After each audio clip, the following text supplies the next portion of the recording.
I'd like to call to order the regular meeting of the Board of Education, September 23rd, 2014, at 7 o'clock p.m. Kathy, could you please call the roll? Langley. Yes. Gaspar. Here. Hodge. Here. Impastato. Here. Bach. Yes. Stoops. Here. Drummond. Here, Mrs. Impastato, would you lead us in the pledge, please? I pledge allegiance to the flag of the United States of America and to the republic for which it stands, one nation, under God, indivisible, with liberty and justice for all.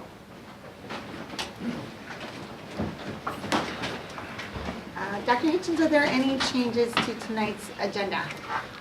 There is one change, and I don't know if you noticed.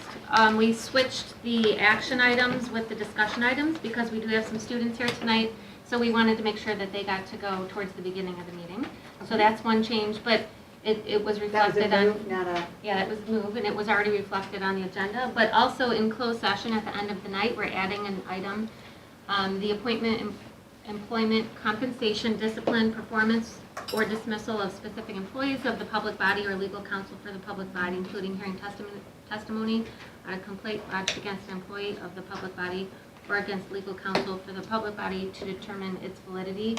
So that's a topic of closed session, but there will be no action items on that topic. On that topic, but we could have an action item. We could have an action item on the other topic that's listed. Excellent. All right, thank you, Dr. Hitchens. You're welcome. Next, we will move on to public comments. If anyone wishes to address the board this evening under public comments, please see our recording secretary, Kathy Scafidi. She will give you a pink form that has our board policy for addressing the board. Please put your full name and address on the form, as we are required by state law to keep a full detailed set of minutes for our meetings. If you would prefer to provide comments for the entire board in written form, there's a blue form that Kathy can give you. When you address the Board of Education or Administration will not enter into dialogue on an issue. This doesn't mean we don't take your issues seriously. If you have unanswered questions, a board member or an administrator will get back to you regarding your matter at a later date. If you have any props or visual aids that you wish to use to address the board, please have them reviewed by Dr. Hitchens, our board elected secretary, prior to your presentation. And we ask that everyone that addresses the board to please come to the table at the microphone so that everyone can hear you. Kathy, do we have all the pink sheets? You do. All right, at this point, if anyone else would like to address the board, you'll have the opportunity to share your thoughts in writing on the blue sheet, which Kathy will then distribute to the entire board. I would first like to call forward Sylvia Keppel.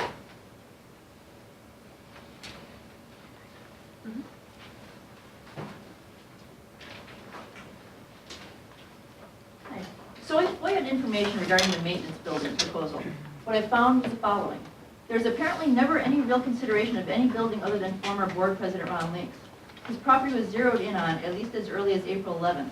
From an email from Pat Brown to a White & Company architect, quote, "There's a property on the west side of town that we would like to take a look at with you to get your feedback on the feasibility of it becoming the maintenance facility to the district. Would you have any time next week that we could tour the facility together?" Unquote.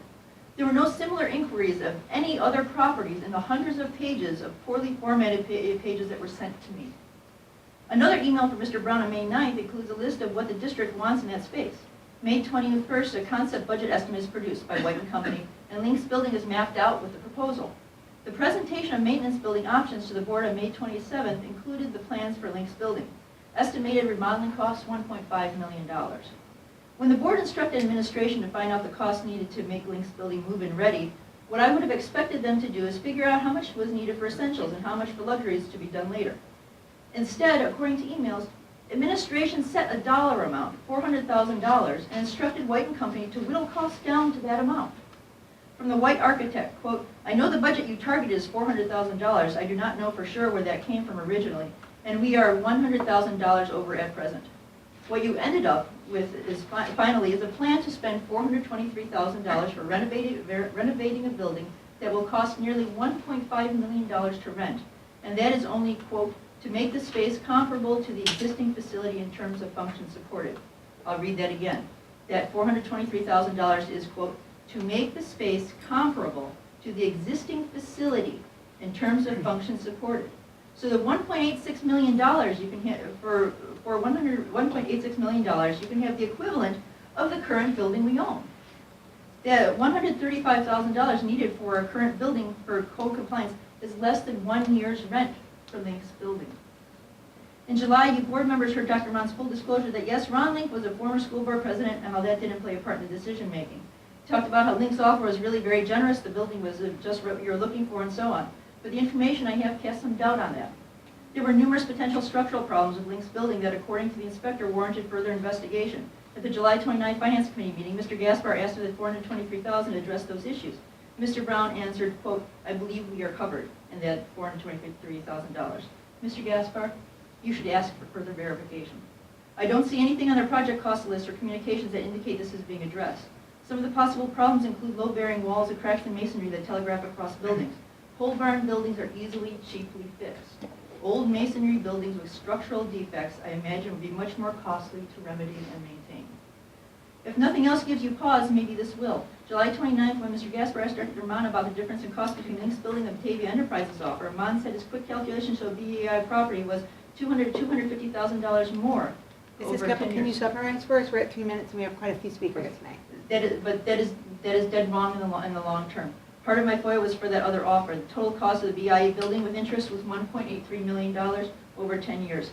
In the end, to summarize, I mean, I've got the information down here. That's a $70,000 difference between the two buildings. And if Link kicks back the $150,000 for construction costs, now we're in that range.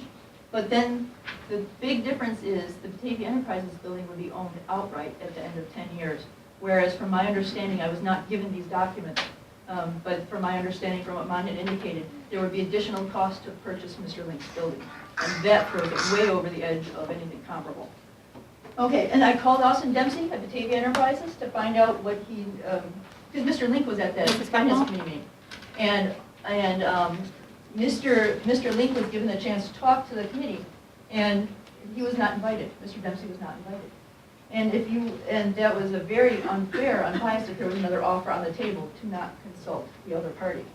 And Thank if you, he was just Mrs. there, Keppel. if he was just there as a spectator, you don't talk to people in the audience. You never talk to us. So that was it is unfair. And Mr. Dempsey's building, I asked him about that one door that Mr. Stoops had selected and said that Mr. Link's building has 7 doors. Mrs. Mr. Keppel, Dempsey's has we have 6 one. more people waiting to speak in a full agenda. So I asked you to summarize, Just please. real quick, okay. That building could hold 70 vehicles. Mr. Dempsey's building can hold 70 vehicles parked in there. So I'm not saying you should buy their building, but at least you need to do your investigations properly and Thank you, look Mrs. into it, Keppel. not dismiss it based on Thank you, erroneous Mrs. Keppel. numbers. Scott Anderson.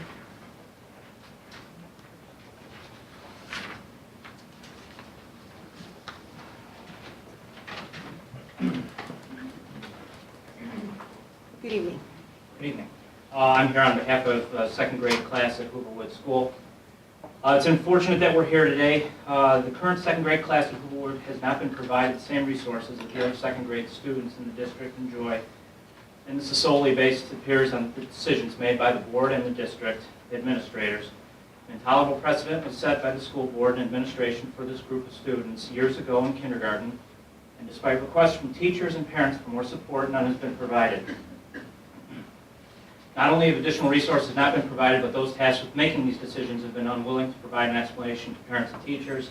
These students have been placed in classes that far exceed the district's own standards each of the past 3 years, and with enrollment up each year, the teachers are expected to provide the same time and attention to those in lower enrollment classes to get at that the other classes are at the other grade schools. The numbers indicate that this is an impossible standard to meet. It's my understanding that Batavia School District's guidelines for primary grades is targeted at 22 students per class. Hooverwood's second grade classes are well beyond that at 27 students in one class, 28 in another. By comparison, H.C. Storm has an average second grade class of 18 students, or 50% fewer, and they have an instructional coach for additional support. In fact, the H.C. Storm website even exemplifies that and talks about that instructional coach being a collaborator in second grade math, which our students miss out on. I understand that the district cannot guarantee equal numbers from school to school, but another grade school that has the lowest number of second grade students per class and additional support for math, the very subject that Hooverwood students lack support in, is at minimum unfair to the students and teachers and quite frankly is inexcusable. The administration has reassigned a full-time teacher each year from this class of students at Hooverwood to another grade, stripping those students and parents of resources, and in turn assigns more students to each of the remaining teachers to deal with. The current kindergarten class enrollment at Hooverwood is 17 per class. Our current second graders and teachers had more than 50% more students in their classes 2 years ago when they were in kindergarten. Mr. Newkirk's response is that the situation is being monitored and the parents should follow up with teachers and the principal directly. Regardless of district policy, it is ridiculous for him to ask parents to bombard the teachers in this manner who are already saddled with too many students in their class. These teachers need to focus on instruction and all reasonable communication from parents and not spend time answering to parents for decisions made by others. The Batavia School Board and administration have failed this current Hooverwood second grade class, their parents and teachers for too many years, and we expect the district to provide the additional resources they are owed immediately.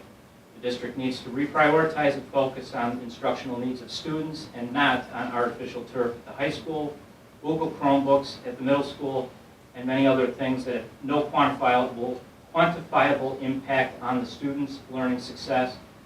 To use Mr. Newkirk's word, I too am monitoring the situation. To date, his response to parents and the resources provided by the district have been unacceptable. Thank you. Thank you.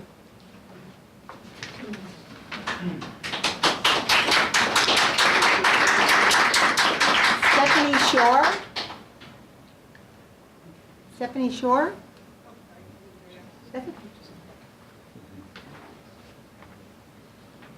Hi.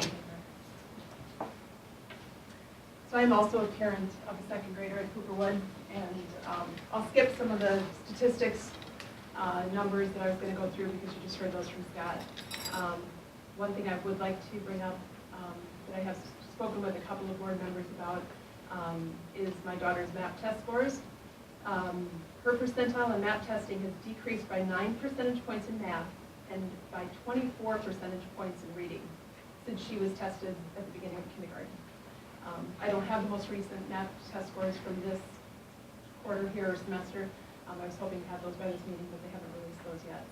So 24 percentage points in reading and 9 in math. And I feel like the quality of the teaching my daughter's received has been outstanding.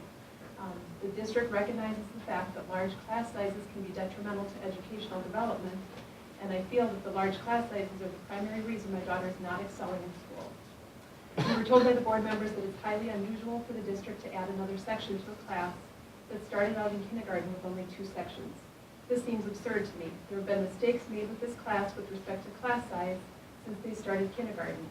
To not recognize this mistake and attempt to rectify the situation and to just keep pushing these kids through in a class that is much too large is going to hurt each and every one of our students in the end.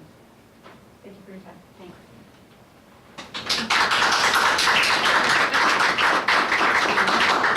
Jeannie Anderson. Jeannie Anderson? Sorry. With me this time. There it is.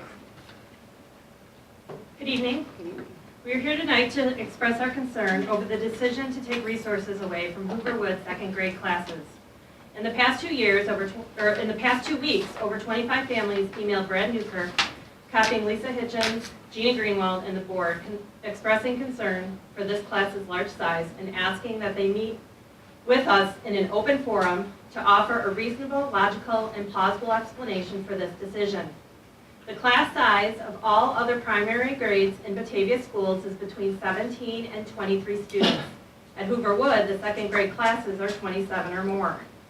Mr. Newkirk claims to have increased resources for second grade with a halftime ad of Mrs. Hemeth. However, 2 years ago, the third class that these students should have received in kindergarten was taken away, setting a detrimental precedent. Kindergarten classes have 17 to 19 children across the district. Given that each kindergarten class during the 2012 school year was 25 plus, it can be said that this group of students was stripped of that resource. The class size increased in first grade and students were still absent a resource that current first graders enjoy, with class sizes as low as 17 per class this year. Last year, first grade teachers asked for additional help and were denied any meaningful assistance. When parents asked for resources, for second grade in August, Mr. Newkirk told them that the teachers hadn't requested any assistance. This is just not true. Even now, HC Storm second graders are 18 per class, and according to their website, these students also benefit from a teaching coach who has been collaborating with second grade teachers in math, the very subject that our children have been denied additional resources for. In August, parents were told that students would have a half-time Common Core instructor who would be available for math and reading writing assistance and intervention. With the Common Core teacher unavailable during math lessons, it has been decided that 20 minutes of intervention for the bottom 6 students is sufficient. I'm here to advocate for number 7, number 9, and number 12. And I'm also here to advocate for those gifted students who need a challenge. I'm here to also advocate for those in the middle, like my daughter, who maintain the status quo but don't grow much from there. It is unacceptable that the second grade classes are 5 students over the district guidelines. And it is unacceptable that Mr. Newkirk's current solution is to monitor the situation. We don't even know what that means. It is unacceptable to push parents to talk to the principal and teachers about these concerns, thus bombarding them when they did not take part in these decisions and have little power to make equitable changes. And it is unacceptable that the board and Mr. Newkirk are not unwilling to meet with parents to defend this decision.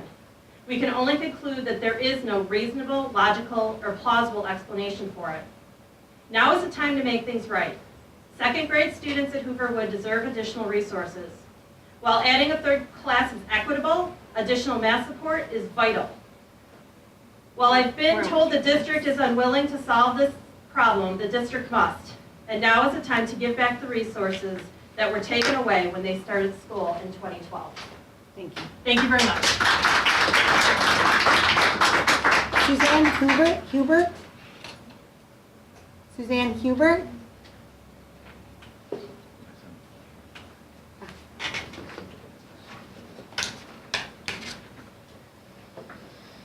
Good evening. I am Suzanne Humbert, the parent of Austin Humbert, who resides in Mrs. Ringe's second grade classroom at Hooverwood Elementary. I came tonight with the intent of discussing my concerns over the overcrowded classrooms and the impact it's having on the students' education. My son has 27 students in his section, and the other class has 28, the highest populated classrooms across the district at the grade level. Despite the district's own research on the benefits of smaller class sizes in the primary grades, Mr. Newkirk chose to put this particular group of students' education at risk for the past 3 years. I, like many other parents, are concerned and are advocating for our children to receive an equitable education. I've expressed these concerns over email with the board, Dr. Hitchens, Mr. Newkirk, Ms. Greenwald, and the classroom teacher dating back to the beginning of August. And yes, years past too. While Mr. Newkirk appreciates my concerns, his response continues to be that he, Ms. Greenwald, and the teachers will monitor the situation. Most recently, he implied that from the tone of my email, you seem very upset, and I would encourage you to call me or set up a time to meet if you would like to discuss this further, end quote. I did not call or personally meet with Mr. Newkirk, as he suggested, because he refuses to listen to the parents, but rather copies and pastes a generic response of we will monitor the situation. I do not feel that it is appropriate to monitor the situation any longer and wait for these students to fail or get further behind their peers within the district, state, or nation to make this change that will positively impact all parties involved. I urge you, as the elected board of this school district, to make a change and intervene for these 55 students. It would be helpful to parents for you to see the responsible party and define the benchmarks for what monitor means and what supports can be put in place at what point in this school year to make sure that all of Batavia's students are in the best environment for maximum achievement this school year.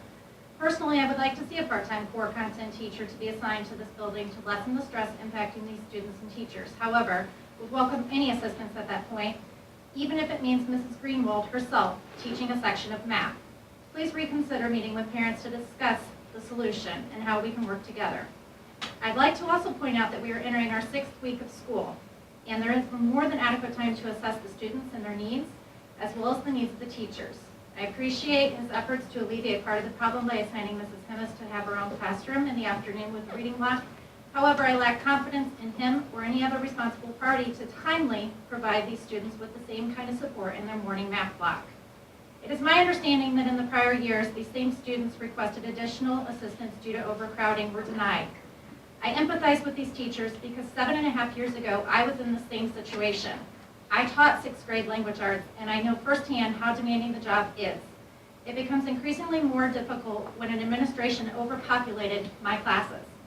I would teach one period of 22 students, and the next I would have 38.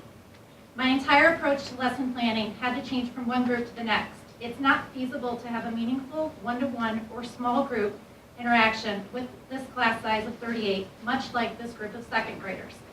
I'm sure Mrs. Wrench has wonderful games and activities that would engage our kids actively in the learning, but she can't implement these due to the class size constraints. It's my belief that the efforts are largely focused on maintaining control, eliminating behavioral issues, and trying to provide these students with some sense of normalcy while covering stripped-down content. Mrs. Humbert, can you, These students Summarize have that. 6.5 hours that they are there with this teacher, and they want to call it home. The noise is excruciating, and my son comes home with a headache almost daily. Mom, it's just too loud. What boy do you know that complains about noise level? He and his classmates are expected to concentrate. It's not just my child's needs that are being neglected, but it's an entire second grade population. thank you. Dan Spitz?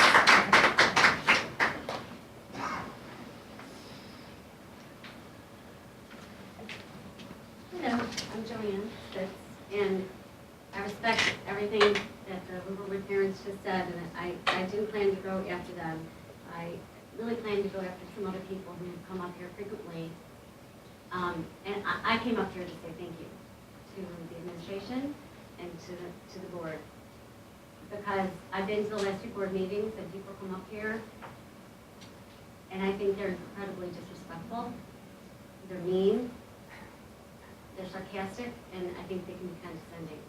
And there's no place for that here. There's no place for that in our schools. And I'm not referring to any of the Hooverwood parents. I was a Hooverwood parent, and it's nothing to do. I did not know I was going after you guys, so I'm sorry. And I think the people that I really am referring to are not here right now, and I'm sorry for that.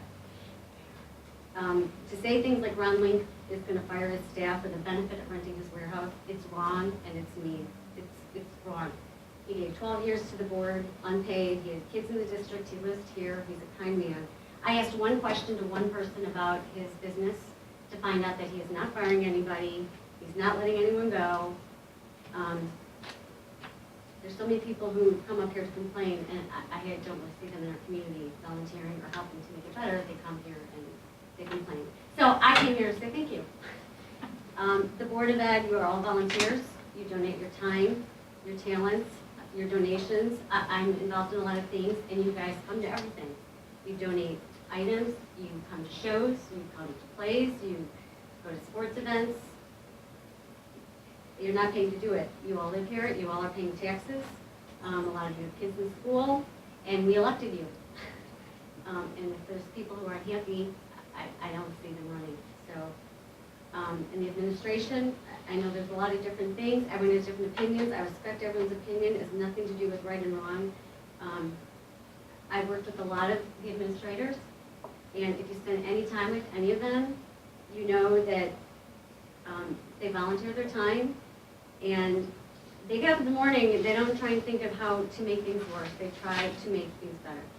And they're smart, they're kind, they're considerate, they're compassionate, and I think you're all trying to do the best job you can. So I just wanted to say thank you to the board, and I want to say thank you to the administration, and I know you're not all here, and principals. You work hard every day for us, and I don't think people say thank you. So I'm saying thank you. Thank you. Thank you, Joanne. You have 20 more seconds. Okay, moving on. Is there anyone from VESPA tonight that would like to address the board? Then I would like to invite Amy Van Curie up to the table, BEA president. Hello. Great. That's really nice. It's true. Yeah, I have a couple of things today. The first is that I went to my first local presidents meeting where a quarter of the IEA is represented by these presidents, because it's a lot of big locals, Naperville and Elgin and some other places. But there were a couple of things that I wanted to bring back to you. Those are political things, and then I have a couple local things too. Political things, the first one I found out, obviously, you know, the BEA supports Quinn in the upcoming election, but one of the pieces of information that IEA has on their website, and we talked about it in the meeting, is that Rounder's education budget would reduce BPS general state aid by $3.1 million. So that's something to really consider as far as the upcoming election and what it would do to the public schools. But I don't want to go on and on about that because you know our stance on that. The other thing is there is a Senate Bill 16, which is going to be, you guys know about this already. I'll put it on public record anyway. But it's about changing the funding formula, and originally it was intended to equalize the funding formula.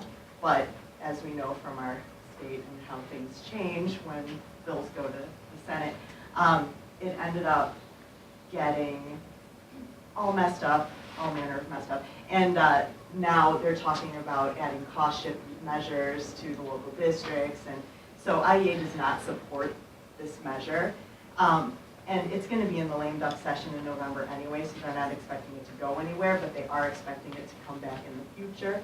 And also there are two HR House resolutions, and they're 1267 and 1276 that are related to it. And 1267 is opposed to the cost shifts, 1276 is opposed to the entire bill. And the IEA supports both of those things. That's my political update stuff. On a local level though, I just wanted to say thank you to Steve and Brad and the people in Joint Appraisal. We've been doing a lot of work together lately, and our appraisal consultants with the BEA were invited to go to some joint trainings that the evaluators had that Pam Rosa from the Danielson Group provided, who is wonderful, and she's a great trainer. And that was really helpful for all parties involved. Also, I did my first, I got invited to be on a statewide task force for evaluation systems, partially because of the work that we've done here with the evaluation, with our evaluation system. And we're looking into different models and different ways that people are incorporating student growth, and also like the PAR system, peer assistance and review, and some other kind of cool things that different districts are doing and that we're doing. So we'll be bringing that back to Joint Appraisal Committee and hopefully sharing some of that stuff. And last but not least, I've been working on communications, and I visited all of the elementary schools over the last couple of weeks. I went and sat at lunch and listened to everybody, and it was really fun. And as a high school teacher, it was really important for me to do because we do live in different worlds. And it was nice to hear all their issues. And I'm continuing to, well, it is because I don't always understand them. Just, we don't all know what we do unless we listen. So, but I've been doing that, and also we continue to meet with the senior management team on a monthly basis. It's been really proactive, and it's been a good start to the year. So I also started a Twitter, which some of you follow, and I have done nothing with it but follow. That's right. After the election, I'll be tweeting. So, but that's it. Thank you very much. Thanks. Jake, you're our student ambassador tonight. All right. So as far as athletics and kind of school spirit goes, homecoming was very successful this year. The superhero theme went over very well. Kids had a lot of fun with that. It was something that every grade could relate to and take part in, which was nice. We had many Bulldog athletic victories across the board, which is awesome because we always have the best student section that week. Academically, we're still working on the Bulldog Hour. It's getting better and better each week. More students are checking in with their QR codes. And that allows the school to track where students are during this hour, so we know what subjects we got to hit harder and what necessarily might need less attention, so that more teachers can help out in areas where we need it most. In academic achievement we have, as of September 15th, we have 3 semifinalists in the National Merit Scholarship Program. Now, last year around this time, most juniors were seeking scholarships to a PSAT test that's taken all across the nation. And we have 3 semifinalists from our school, Ben Hana, Jacob Martin, and Caleb Peary. And this is a big deal because they've been selected out of 1.4 million entrants in the contest from over 22,000 high schools. So to have 3 alone from ours is a big deal. Last but not least, Chromebooks. I mean, they just got introduced, but the word going around is that we don't know what we did without them, right? We can't remember how we used to operate without a laptop at our fingertips all the time. The amount of collaboration that can be allowed through Google Docs and presentations is just incredible, and it's enhanced the classroom experience all over. And that about sums it up. So. Thanks, Jay. Thank you.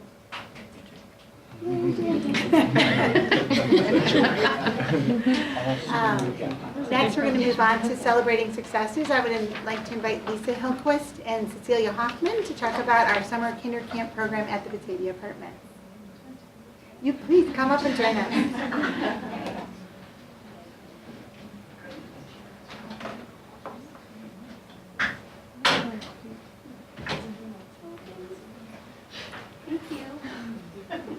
I'm Sarah Prez, and Resident Service Coordinator at Batavia Apartments. And bear with me, I don't know how celebrations works, but I wanted to call these two amazing selfless women to your attention. They, every summer, come to our apartments on their own time. They're not compensated anyway. Just 3 weeks every summer they voluntarily give up to have a kindergarten preview with our students for 2 hours, 4 days a week for 3 weeks. And they help kids transition from not being in school at all into kindergarten, and they make a huge difference in the lives of these kids all by themselves. We have a little girl who is in a situation where they were worried she was going to fall through the cracks, and they wanted her to do the enrichment program. And Batavia Apartments is low income and subsidized housing, so of course finances are always an issue. And they worked tirelessly, emailing, calling, looking for resources and scholarships. So this little girl is now in the enrichment program, and she will probably never know what a huge impact they have made in her future. And I just want them to know that we think that they're amazing, and I want you guys to know that we're very, very lucky to have people that change lives like this. So, Thank you. Thank you. That's exactly how celebrations work. But I also wanted maybe if you guys could just tell them a little bit about this summer camp part. We're so grateful to Sarah and the staff at the Batavia Apartments for allowing us to hold our program on site, which makes it accessible to way more children than if we tried to house it at Hoover Wood. We were kind of talking, as you see, we didn't plan this, but we think alike. And we saw a need a few years ago. We were listening to our parents and finding out there was kind of a little inequity with these pre-kindergarten experiences. And we just thought to ourselves, we know where the inequities lie because of transportation, because of funding, because of programming, and just decided that if we could find people willing to let us in and a little bit of support, we would take our show on the road. And that's where Sarah and her colleagues at the apartments have been so gracious to let us come in and hold our program on site. And our Hoover Wood parents funded our program. They gave us a grant to get all the materials we needed. We tried to get everything that was non-consumable so that we would not need anything else other than a bag of pretzels pretty much every summer. And that's worked out to our advantage as well.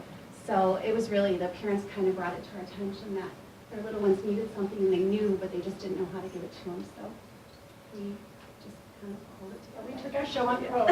So we are a self-contained program. We store our stuff at Hoover Wood and we bring it over to the apartments every summer and transport it back and forth. And we have a snapshot of the day for 2 hours where we read, we play games, we help them to understand what school is all about.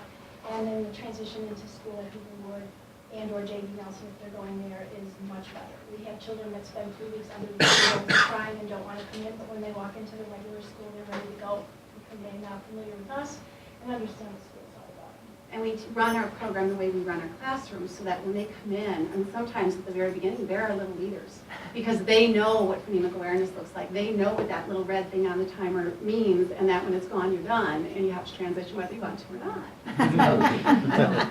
So it's been wonderful, and we're gracious, grateful to all the people who have helped us. And Sarah is amazing getting our parents on board and getting them signed up and getting the parents to get the paperwork in because we have all our ducks in a row when it comes to the paperwork part too.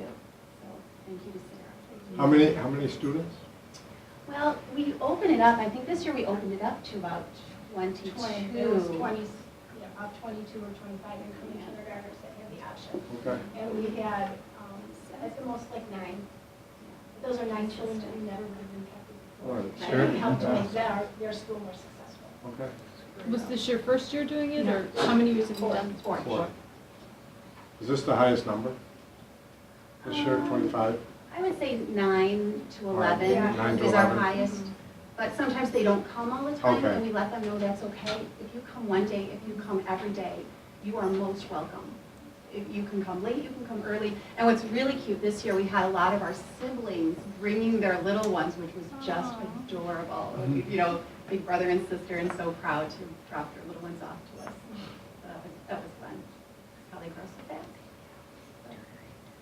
Thank you. Thank you. Thank you. so much.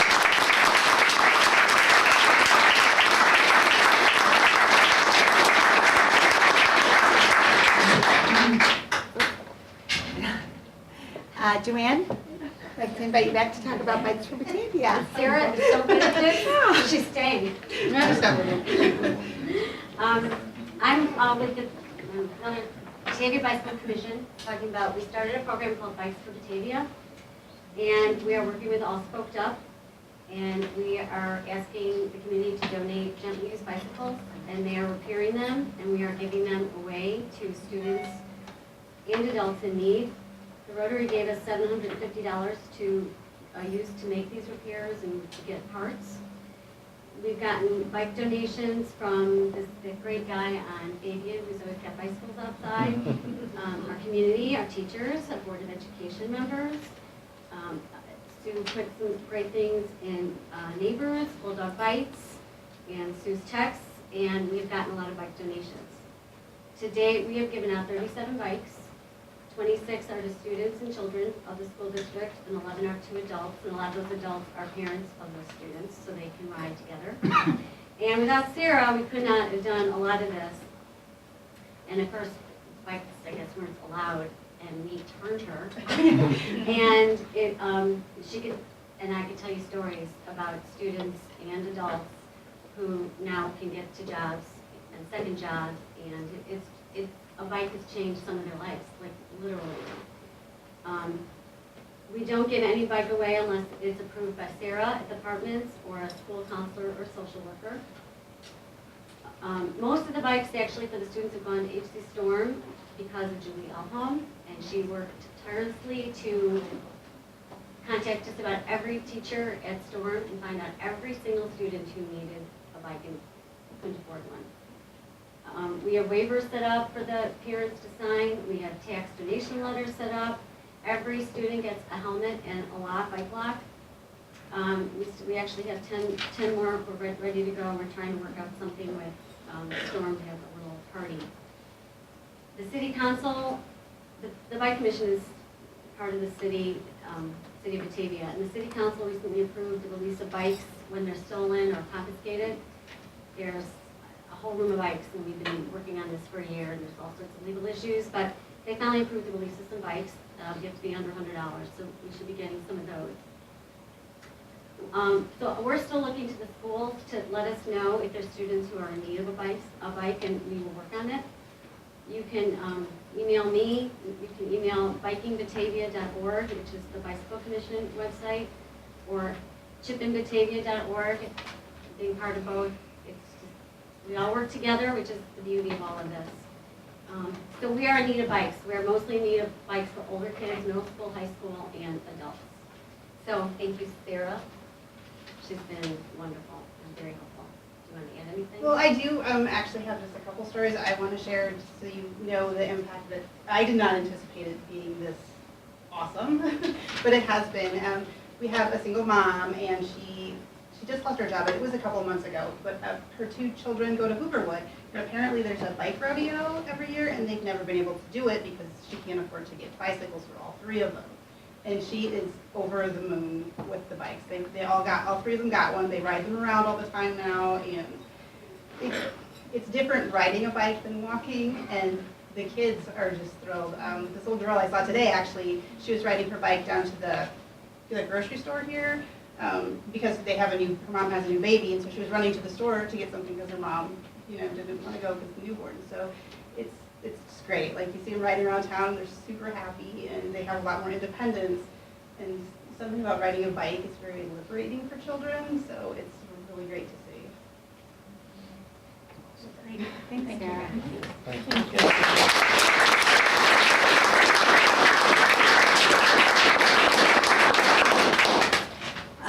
Next, we're moving on to our consent agenda. Have to get there. The consent agenda is a method of streamlining our meetings by taking one vote on a number of routine personnel and business items. Each of the items is detailed in the agenda and has been appropriately posted in the board packet. And Mr. Pierce, will you read the consent agenda? All right, here we go.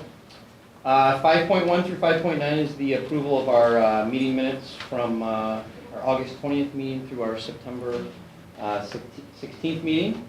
5.10 is the approval of the personnel report. You'll notice we have several retirements in our personnel report, and with the contract being done and some of the incentives, I think we'll see more in the coming reports. Additionally, there is also the annual compensation report that we have to post on our website, so we'll get the approval tonight, and then we'll get that up on our website for the public if they need to view that. 5.11 is the approval of our payroll and the invoice summary journal. 5.12 is the approval of the treasurer's reports. 5.13, we have several donations. Wells Fargo donated several $100s to support RMS PBIS program. Target donated a couple $1,000s to RMS. And the Batavia Mothers Club donated $500 to JBN for the use of adaptive PE equipment in their program. 5.14, we have 4 FOIA requests this month. 5.15, we have the approval of the Batavia High School dance team for a trip to Orlando, Florida.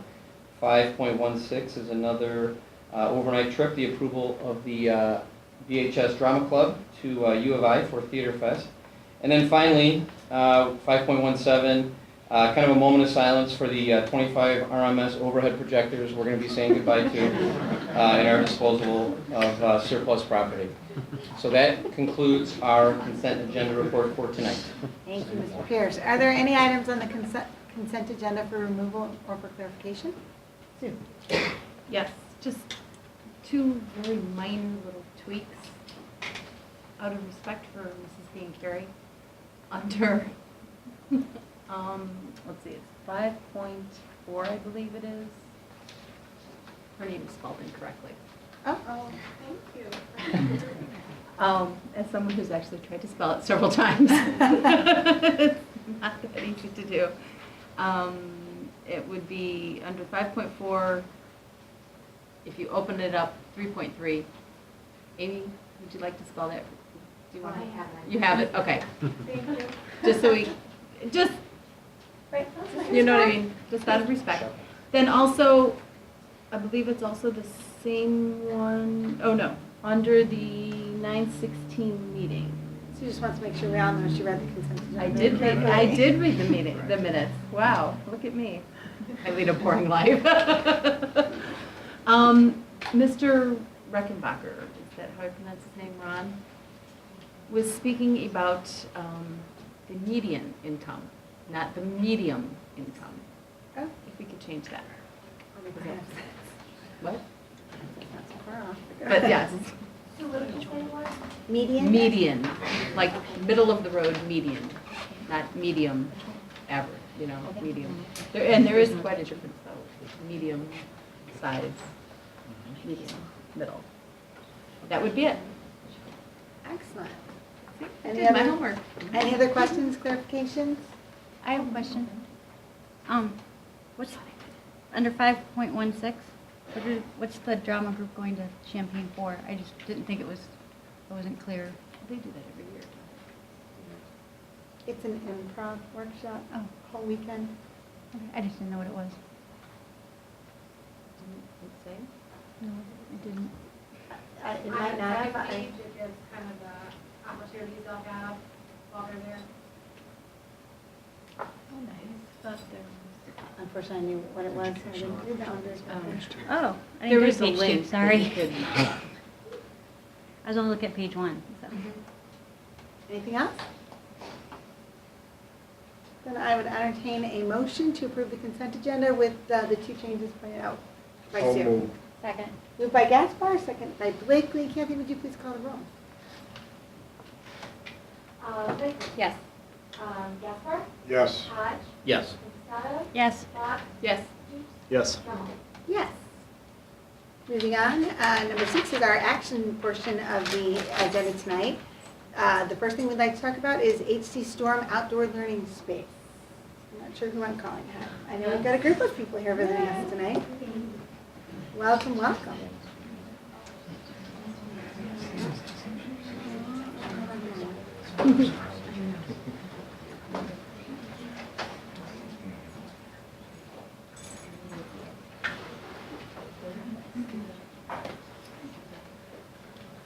Hi, thank you for your time. My name is Julie Elholm. I'm the instructional coach at HC Storm. And with me, I have two fourth grade teachers, Mr. Matt Stanzik and Zach Kraft. We've been working on a project-based learning experience. We have some spokespeople to introduce you to. I'm Ada Fields. I'm Jordan Wilson. I'm Gavin Newkirk. I'm Ethan Oven. I'm Aubrey Dickinson. And we're here to present to you our opportunity of this year. It's our outdoor classroom, possibility of an outdoor classroom at HC Storm. So we have a presentation. I'm getting another presentation as we speak. I'm going to move over here because they're going to present. So, you ready? The outdoor classroom at HCS. The purpose of the outdoor classroom is to create a space for all learners, including wheelchair access. And it's so we can learn more about nature and science. It's also to add value and space to the school, which is an extra classroom. It's also a gift to the community. And it's to make a positive change to HCS. It's also a great place for summer school learning. And it's a place for students and teachers to relax, read, meditate, and calm down. It's also to help us to get excited about the learning process and have pride about helping our school. And it's to connect home with school. Grant and Power Landscape Company is making a generous donation. Sometimes by helping others, you end up helping yourselves. The original cost was $19,000, and Grant Power dropped it to $5,000 for us. The process. First, we thought of the idea, then we talked to Mixon and McDermott. We asked Grant and Power for a plan. We met with Pat Brown of Buildings and Grounds. We started our Google Classroom, started brainstorming names for the classroom. We are talking to the Board of Education. We will fundraise, we will build the classroom, we will celebrate with the community. Learning outcomes. We will learn how to cooperate. We will learn to present and interpret our experience. We will learn how to ask and answer questions. We will learn how nature changes, and we will learn how to make a visual model or video to share our experience. Other things we will learn: how to solve problems like math skills, money, measurement, area, science skills like experiments, social studies skills like environments of Illinois, technology, Google Classroom, and Chromebooks. Our goal: to get excited about learning, work together, raise $5,000 by doing a walkathon at bake sale, pizza sale at math night, change collection.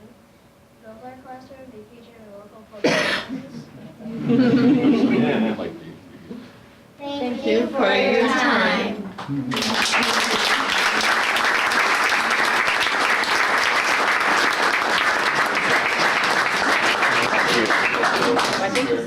So these are all the kids' words. Thank you again for your time. Look at this. I love it. We don't have those right now. I think that there's.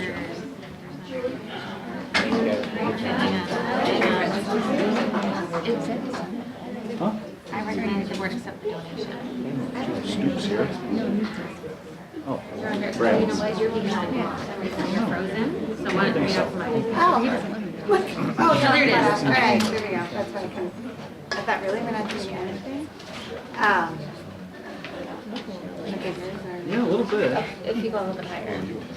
So there is actually a donation involved that the board would have to accept. Pat, is there any more comment, or do you want them to just read the recommendation that you have?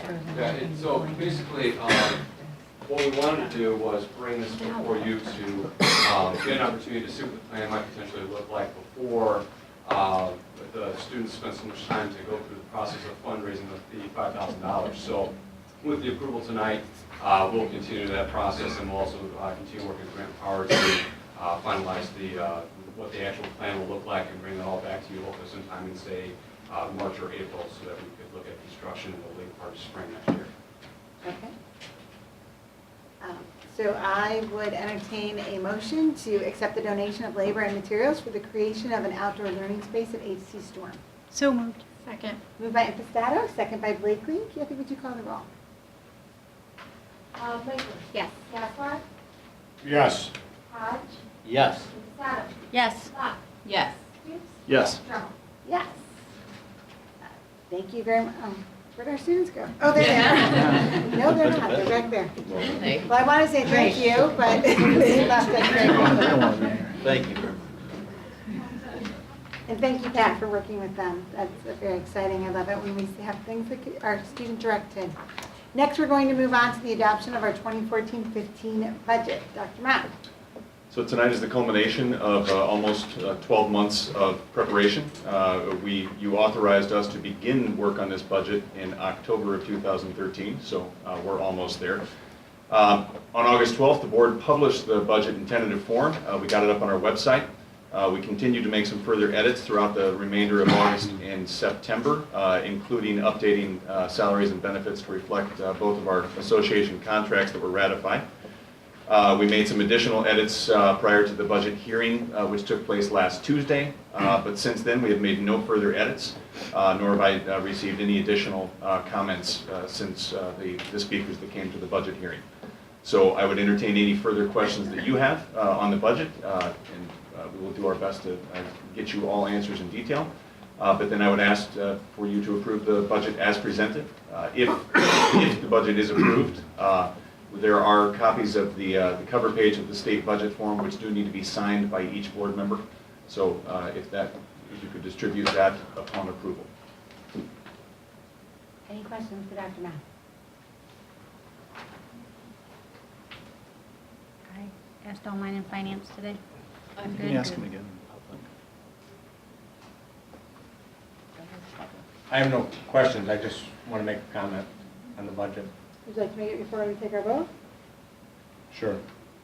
If that's okay. Yeah, that's totally fine.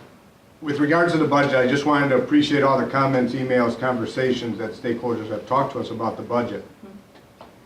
And I believe I need to trust myself and rely on the experts to come to good decisions on the budget and what we are trying to accomplish. What is really sad about the taxes and how education gets funded is not something we created. Those wonderful individuals that Amy talked about that we put down in Springfield have created a lopsided formula to fund our schools, and even when they try to do something with like the Senate Bill 16, they can screw that up also. From the last report I heard, we are the number one state out of 50. The majority of the funding for schools comes from our taxpayers. And yes, I'm a taxpayer, even though some of our emails suggest we don't even live in the district. We are also the 49th or 50th state that receives money from the state of Illinois. Kind of a lopsided avenue if you look at it that way, which is unfair, but that's how we have to operate. So with some of that said, I've always been for keeping programs we have without making any major cuts, just to justify lowering the taxes or raising taxes to add more programs. I want to capture what we can by law and still try to keep taxes at an even level and keep it at all possible. And I think what we've done is good enough, and what we're trying to accomplish for the future is what we need to do. So I appreciate all the work.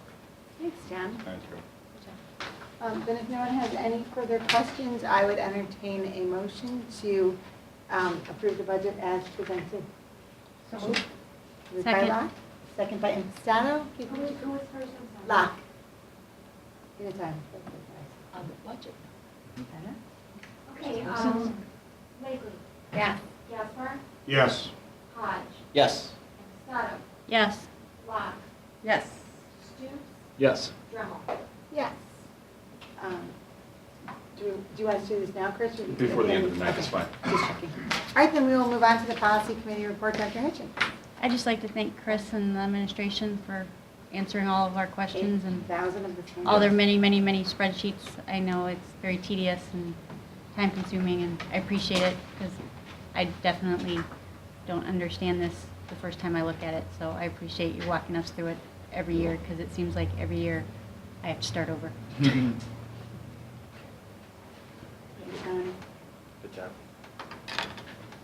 The policy committee report is next. So for those of you that are not familiar with how this board committee works, we meet on the Wednesday prior to the board meeting. We go through changes that are recommended to us by our policy services, changes that we need to make to our policies. That committee determines which ones to bring to the full board. So you could see tonight there's 5 policies that the policy committee would like you to read and give them their feedback. And those have some changes that are recommended. They could be either changes to our, we want to match our policies to our practices, or there's changes to legislation that we need to update the policies. So any feedback would go to the policy committee because we're not asking you to vote on those 5 yet, just engage in a first reading and give them your feedback. We are asking that you allow us to, we do need approval for this. As we were sitting in a policy committee meeting, we noticed that we still have some inaccurate terms. The state of Illinois requires teachers to be licensed instead of certified now, so we need to go in and change where it says licensed to certified. Where it says certified, we want to make those changes to where it would say licensed, and it happens several times throughout policy, so we would like to just go in as a policy committee and do a review and do a replacement for the word license. Anywhere we see the word certified. So that would require a vote allowing us to go ahead and do that. Every individual policy. Otherwise, I'm bringing you about 8 different policies just to replace some words. So Just bounce it right, take a roll. Okay, Greg, moved by Greg, second, or by Hans, second by So Locke. sorry. That's all right. Greg and who? Locke. So sorry. Okay, let's go. Lippman, Yes. Gaspar, Yes. Hodge, Yes. Scotto, Yes. Locke, Yes. Stoops, Yes. Dremel. Yes. Okay, you have permission to go change up those. Awesome. Next, we're moving on to our items for discussion and information. We'd like to start with the BHS and RMS Counseling Annual Reports.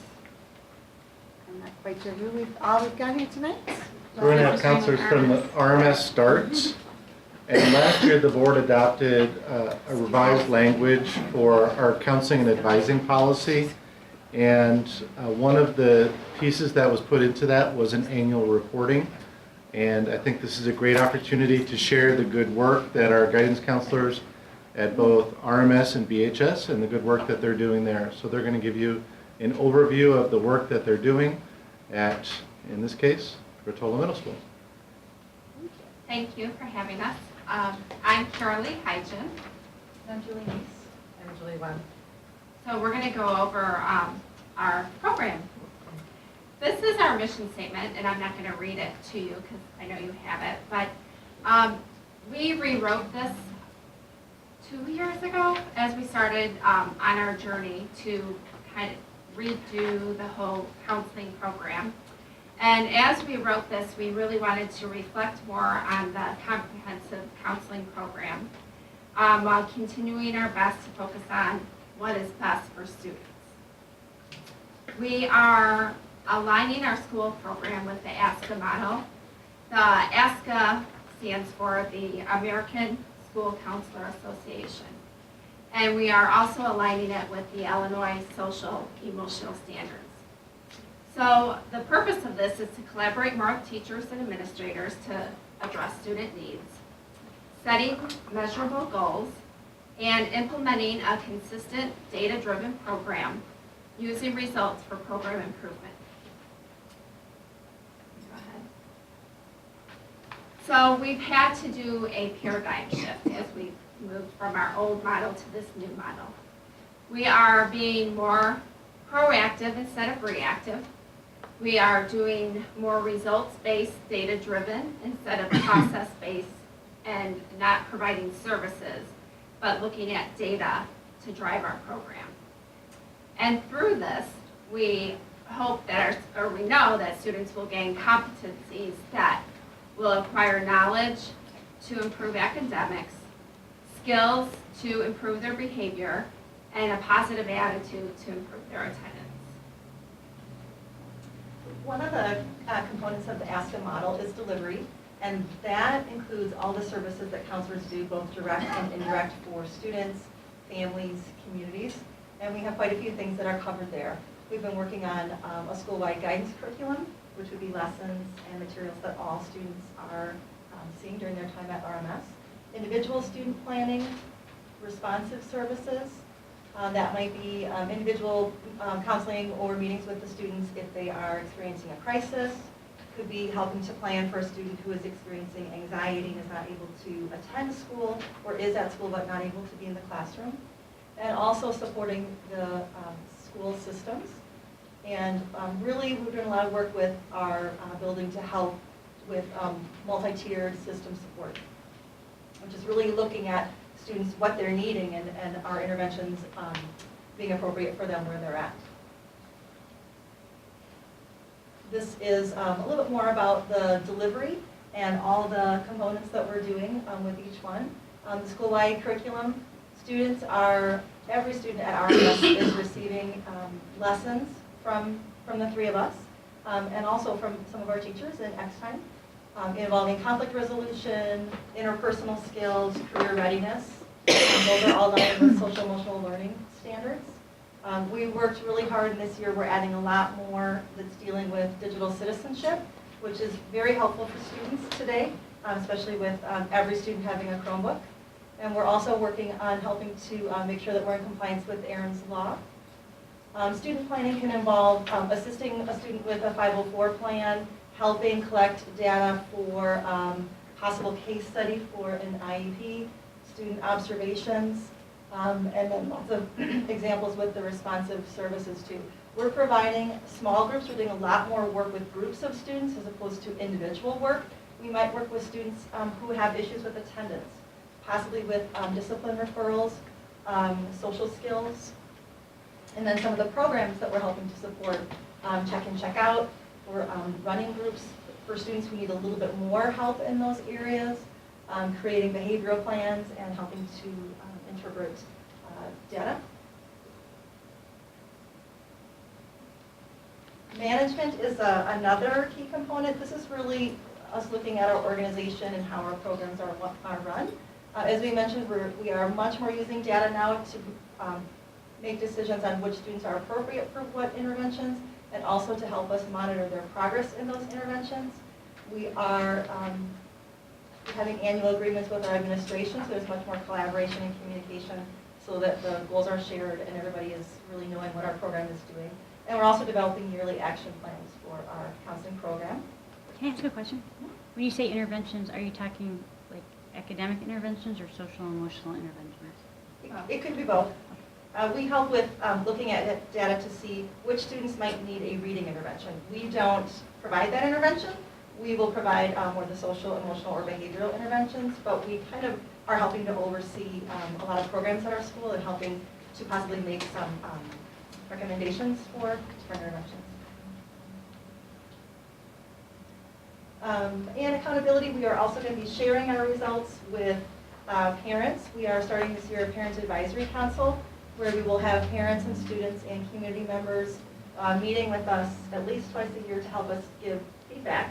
We'll be sharing what we're doing with our program and also getting their thoughts on what we could add to that. And then at the end of the year, being able to share some of the progress with some of our services. Here's our program data from last year. As you look at it, it just gives you an idea of the amount of students and the amount of things that are going on. So every student who has a new 504 new IEP, we're a part of that process, helping those students either interviewing or working with the teachers in the meantime until the actual plans are in place. I am very proud to say we support our entire building. We don't only support our students and our parents, we support our staff and work very closely with them.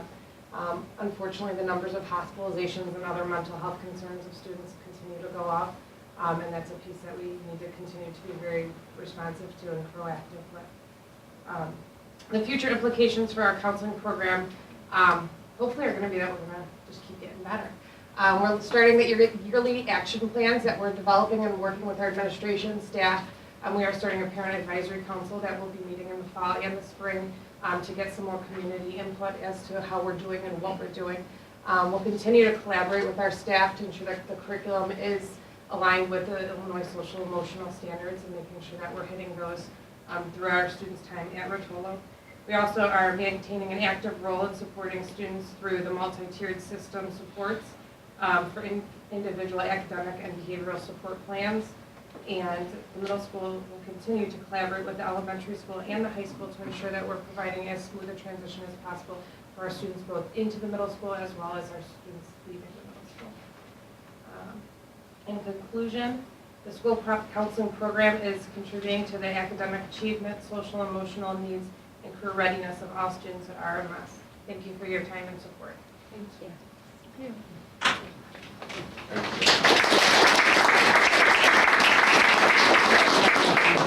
I just want to make a comment there. Yeah. I just wanted to thank them and for the work they do. They probably got one of the most daunting tasks in the district in dealing with that grade level. Well, I've had 3 go through there. The wide range of student that social and emotionally and physical development that you can have from a 6th grader to an 8th grader, it's what a range, and to be able to deal with that. And those numbers are staggering that they're able to provide those services to all the students. They do a great job, so I want to thank them. That's great. Thank you. Now we'll welcome up our high school counselors. Arlene Sweeney-Schmidt, Steve Lesniak, Corey Bernard, Aaron, Alton Rollers. We have some materials for the board and administration to augment our presentation, so we'll give them a minute to get those out.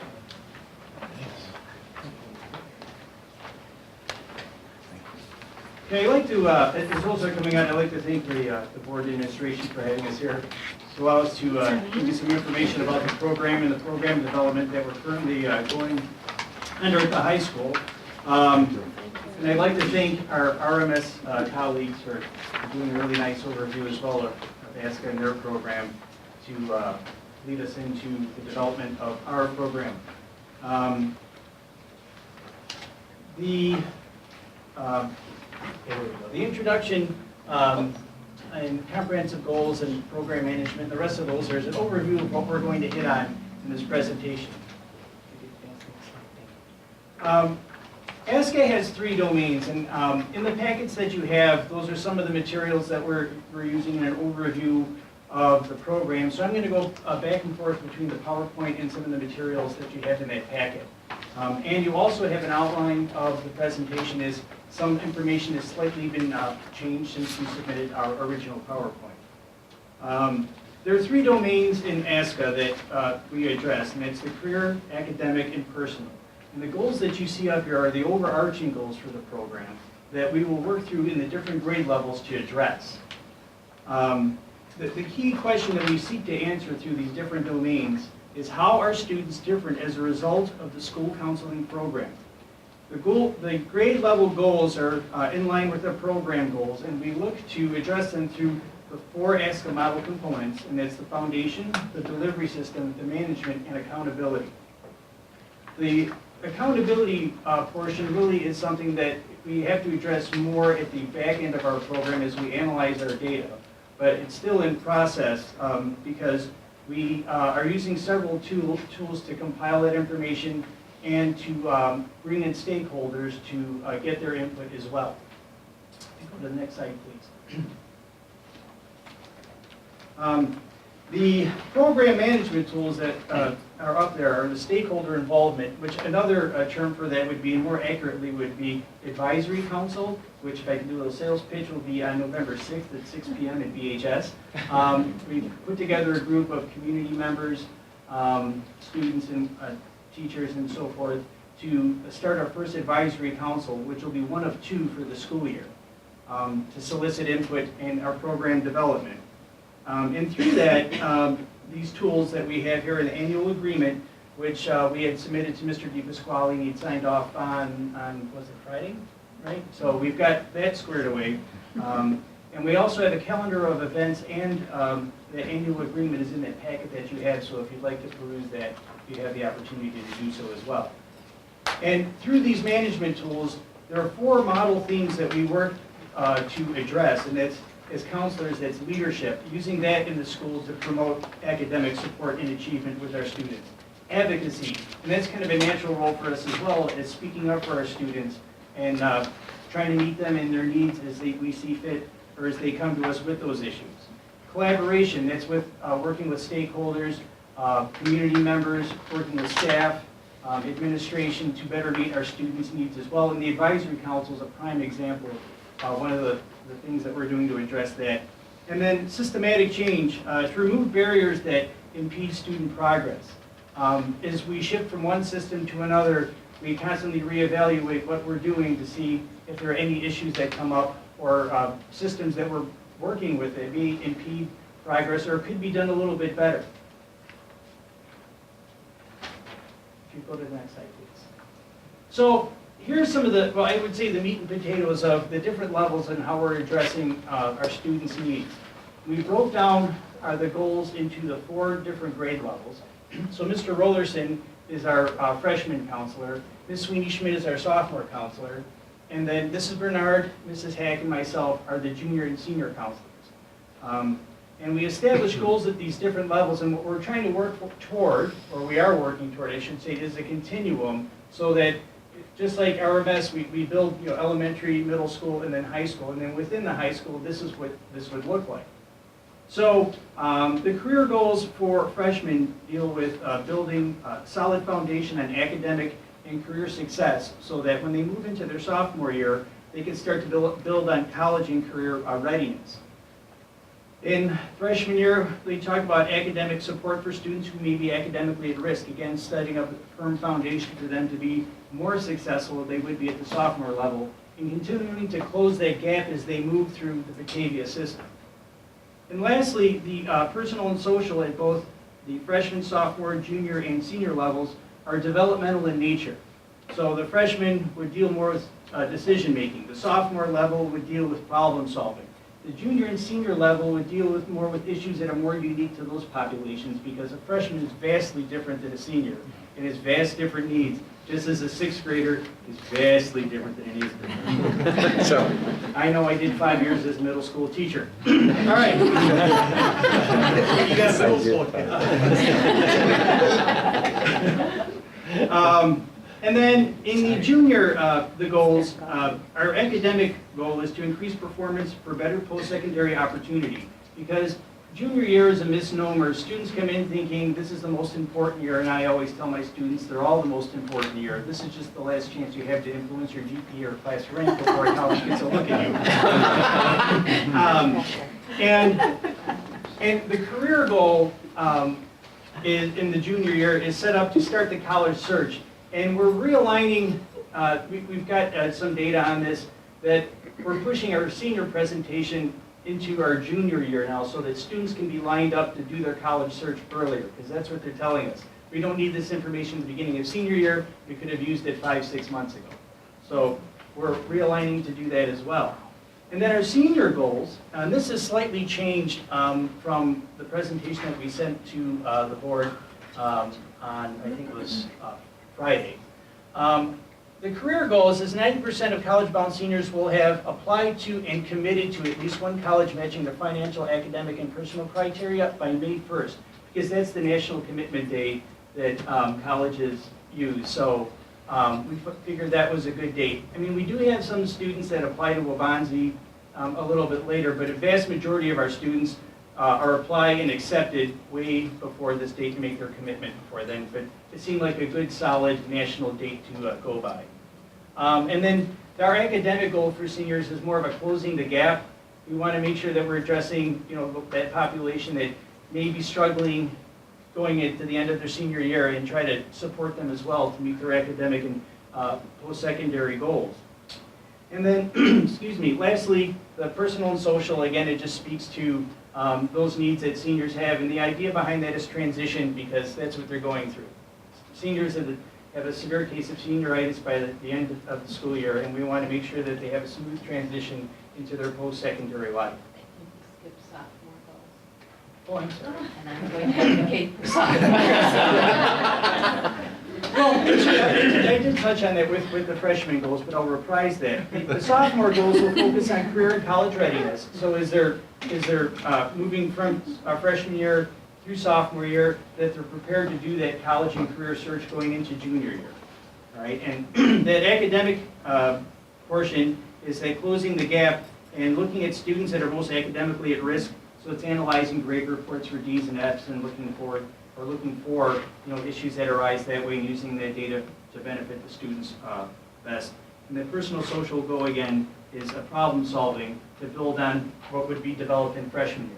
Now, you have to take note that this is our first year through, so we don't have this continuum set up yet. But as we start working through this, it's our hope to tweak any issues that come up, but follow this continuum for those 4 years. Okay. So, I guess here's our time to shine a little bit. So what have we accomplished so far? These are the things that we've hit on in the course of, probably the past year, and it's really started to solidify itself in, I say, the past 2 months. A lot of this information, almost a majority of it, I should say, is in the packet that you have. And the key things that we've begun to focus on, one are our beliefs. And that's what drives our counselors to advocate for their students. Our vision statement, and that's what we would like to accomplish. It's also in that packet. And our mission statement, why we do what we do. And we're using these as our guiding principles to realign our program to make it more successful and more systemic so that we can reach more students. Now our next steps. We will continue to grow as the program evolves by examining our process data, our perception data, and our results data. And the results data mainly will come at the end of the school year, but we'll have smaller pockets where we can look into that. We have not found any other counseling program that has this unique Batavia structure. We've received phone calls, Mrs. Sweeney-Schmidt's received some from various districts inquiring what our success is, and we said, well, we're still in transition. And we'll let you know when the year ends, but it seems to be a good move so far. Because we have a more focused program dealing with unique needs of freshmen, sophomore, and then juniors and seniors. Because especially in that junior and senior year, they need that transitional support between those two levels to meet their post-secondary goals. And lastly, the ultimate goal here would be to get RAMP certification, and that's the acknowledgement by the American School Counseling Association of a comprehensive school counseling program. That's a little ways off, but if we keep working toward a systemic change and following the tenets that ASCA has laid out, I have no doubts that we would be successful in attaining this as well. And I'd like to know if you have any questions. Are you guys meeting every year individually with every student? That has changed. We do meet with every student, but it's more now in groups. We do meet with individual students, especially those that may be at risk of closing the gap. But the initial meetings, as everything is large groups, and it goes to a smaller group and then to the individual. Okay. So to answer your question, yes, but it just may be in different formats. Okay. Do students meet with you by appointment during Bulldog Hour, before school? Yes. Whenever they can? Yes. In the packet, you'll have a listing of events and things that we have addressed, and it occurs during Bulldog Hour, which is really proven to be a great resource for us, because without it, we'd probably lose half of our programming time, which would involve... As counselors, we'd love to even see another one, because we're not pulling kids from classes. We're accessing them, we're using that entire hour. And then, of course, we use late starts. We all see it another time. So we can use that late start also to access some different types of programming. And we also have a really great resource through the, from ISAC, the Illinois State Assistant Commission, thank you. And we have an office set aside for a representative from there to meet with families. They can sign up online. As we get closer to that whole financial aid thing, that'll become greater need. And she does do some programming for us as well. So it's our tax dollars hard at work for us. I have a question. Yes. And your assignments, like, you're just freshmen, that's where you stay, that's where you specialize, not like you move like the middle school, you don't move with the classes. This is our first year doing this, and it is pretty groundbreaking, and that's why other districts have contacted us. How do you guys have it set up? How is it working? So far, but we're still September, but it's where we're really being able to look at where these kids are developmentally and zero in on what their needs are. And so far, we're really, really happy with it, and the kids seem happy with it. I thought your freshman presentation was very good. It's a hybrid model. Usually you find schools that either do alpha slices or grade levels, but not both. As a parent and a board member, I've gotten some really great feedback on the Bulldog Hour and the presentations during Late Start for individual groups. Heard great things so far from students in here, so thank you. Thank you. It's encouraging. We could go on talking Yeah. all day. Okay, thank you. Thank you very much. Thank you.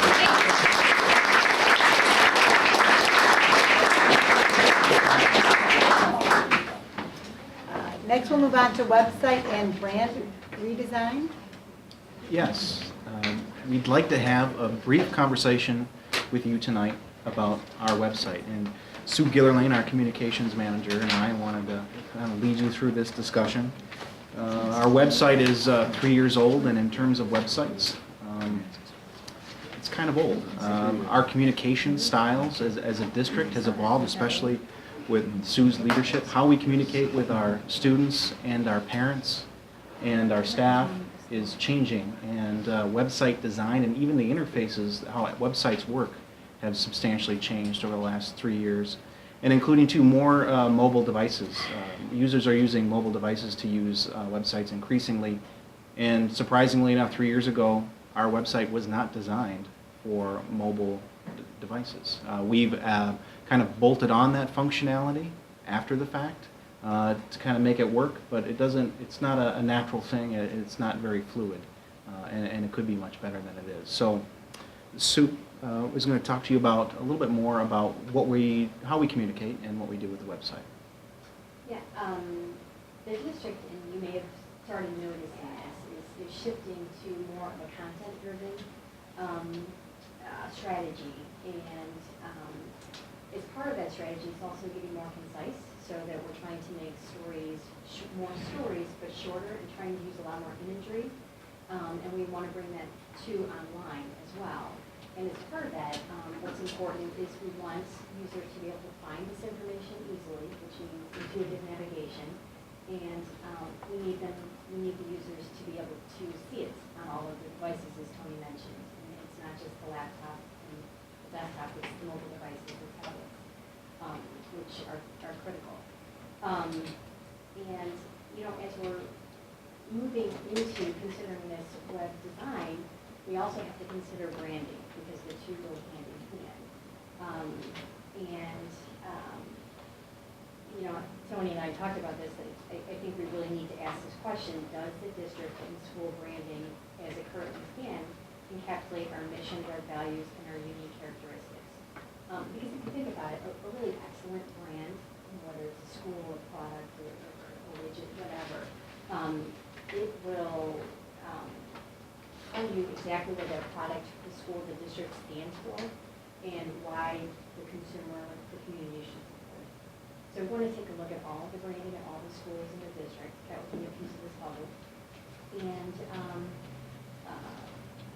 all of the components within the brand, maybe as some what is a brand that we need? Well, it needs the logo, it needs the social media icons, it needs the Pantone colors, it needs the fonts. Everything really is important to the whole package. And how we convey that message, and even down to apparel. Like, how is a logo going to look on a hat? There are some schools right now that really can't use their logos on apparel; they just don't work. So it's thinking about all those things, not just the website. So, you know, saying all that, that's kind of the why.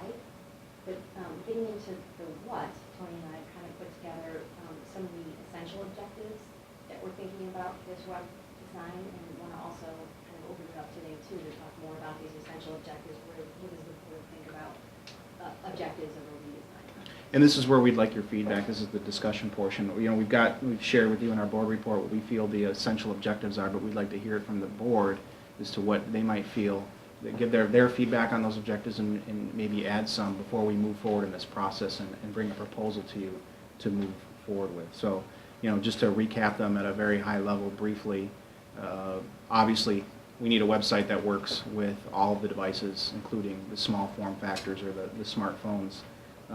And most importantly, I think the website, it's really our central communications hub. It's where all of our other, everybody's got to go through the website at one point to get to all of our other communications media. And so we want to develop a website that really shares stories and connects with people in a very meaningful and quick and way. So the current website sometimes can make that difficult, and there's some newer styles and techniques that we would like to be able to take advantage of to make that happen much more quickly and consistently. Then, of course, as Sue talked about, the identity is important. It's the website, the logos that we have for the websites now weren't necessarily designed to be displayed on electronic media, so we'd like to kind of have a clean slate and kind of take another attempt at making them really look good on a website, and where you can design colors that fit with our brand and style. Navigation is always something that's difficult. You know, everybody's mind works in a different way in terms of how they process and organize information or where they might look, and so we try to, as best we can, make a general navigation scheme that works for everybody, and also tailoring the content for the different audiences, parents, students, staff, but also too, more and more people are using our calendaring systems and integrating their calendaring systems into theirs. It isn't just a place where you go and look at a calendar anymore where you see and you mark down on your calendar what events might be coming up in school. Increasingly, parents want to be able to download those events into their calendars. And I can't even tell you the number of calendaring systems that we have to use here in the district, and we want to integrate them all into one system, so you update an event in one place and it updates across the district. And so that would be a major component of this website as well. And it would have to work with Power School, it would have to work with our staff directory and our staff websites and others. So there's many, many different tentacles that the website has with all of our different systems, and we'd have to make sure that this new website worked with all of them.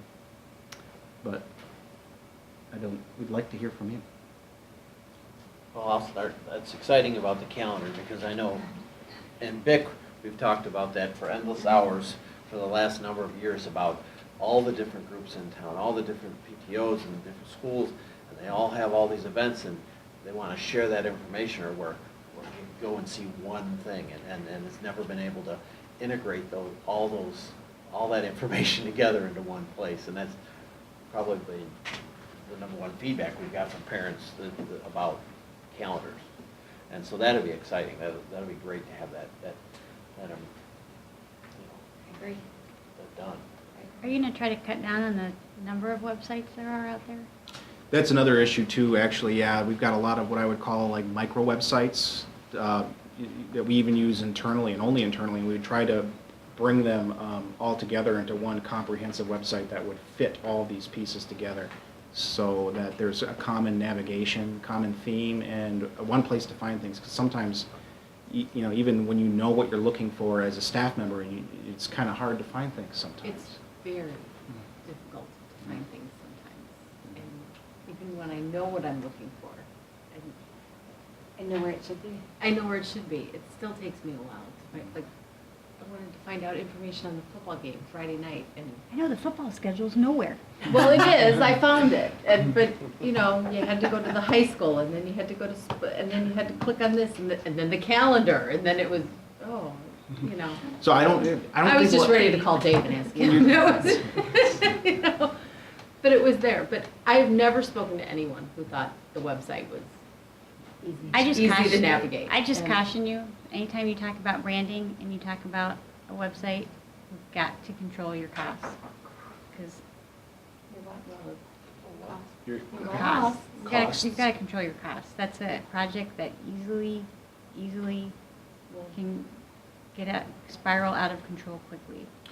And well, that's one of the reasons why we wanted to bring it to the board and get your opinions and consensus on this moving forward. Because it's not trivial. You know, we want to make it reasonable and economical as best we can, use in-house staff and work with some third-party vendors to help us do I that. noticed you said but- vendors. Are you looking to look at a website designer vendor? or- Yeah, this would be working with multiple organizations to design the website in terms of what the style would be, and then the programming and the code and the mechanics that work behind the scenes to integrate all these systems together, and the branding, those sorts of things. All these things are pieces of a bigger package.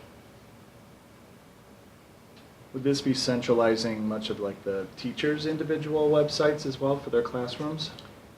That would be one component that we'd be looking for too, is yes, in the directory, like you'd look up a teacher now, and we have a directory now, you can look up a teacher's name and send them an email. We'd like to be able to have a link to their website in that directory as well.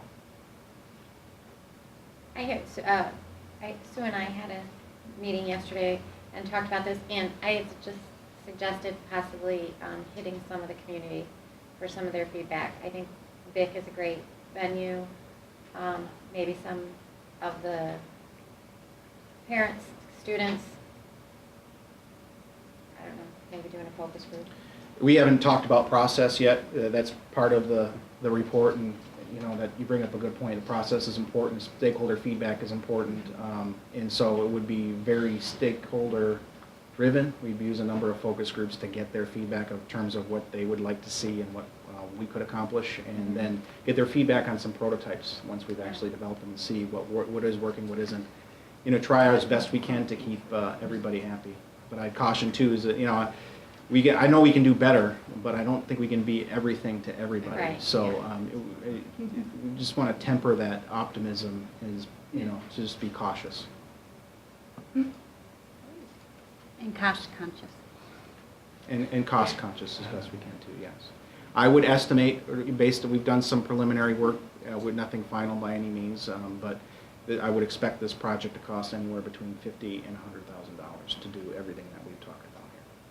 I think that is low. Is that a one-time deal cost, or is that a yearly cost? That would be a one-time cost. Okay.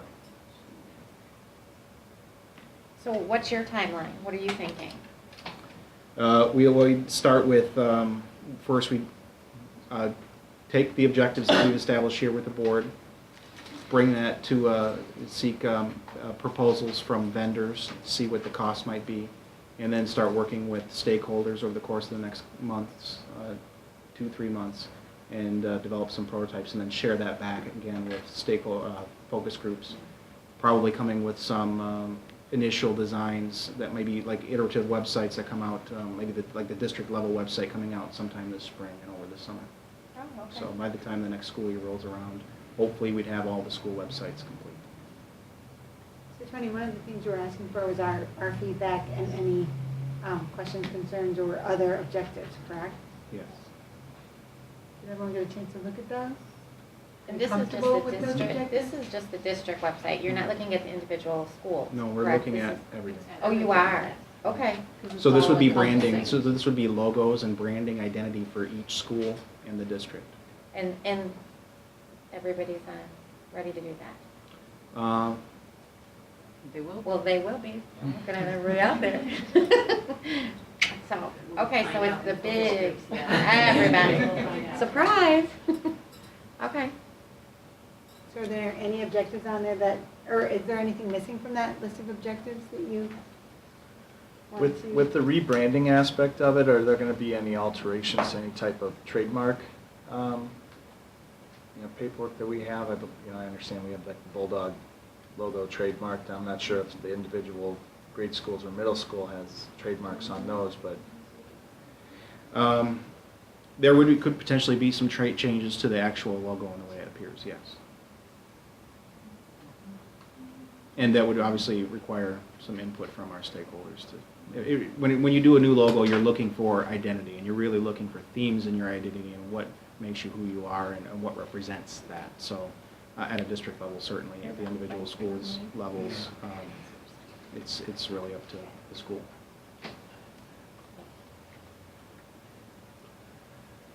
Yeah, one of the things we didn't touch on, but it is part of the potential objectives, is to make it easy for staff to use the back end, because now it's pretty cumbersome. It's not an easy system to use right now, so that would be one of the elements of this too that we'd really like to change. And that would help out with all the sites, because if it's easy for staff to use, they can update it, they'd be more prone to continue to write stories, post pictures, because right now, frankly, it's difficult. It is very difficult. Anything else? Okay. Difficult to use. Right. To find anything. All right, well, if you have any other ideas or thoughts, please don't hesitate to share them with us. And we'll move forward. We'll probably bring we'll hope to bring a proposal to you for the next board meeting.